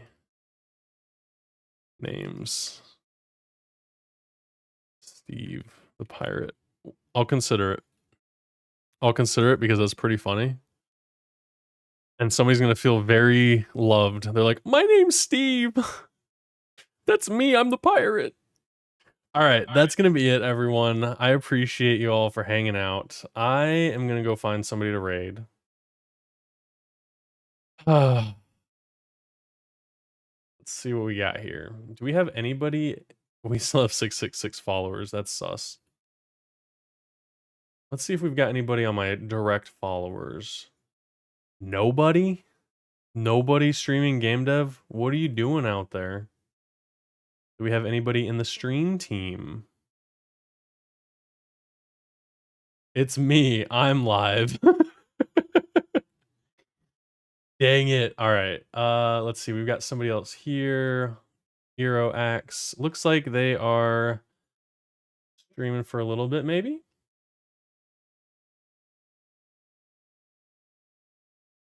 All right, cool. Let's go give them a follow and some love. It is another person in Indie Game Developers channel. It looks like they are working on 3D stuff. That's going to be interesting. So let's go ahead and get that raid started.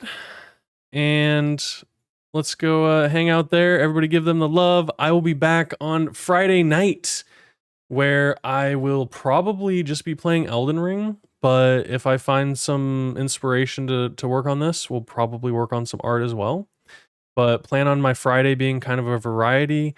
I do have a schedule for stream now. So if you like schedules, I've got that. And as Granger would tell you, I was a couple minutes late today. But I will try to stick to that as close as I can so we can have something going on here. And good luck to everybody in the Pirate Jam. I wish everybody the best of luck. Good luck with your games. I'm going to be here streaming it live, learning Godot, making some art. Thank you all for hanging out. Granger, have a good night.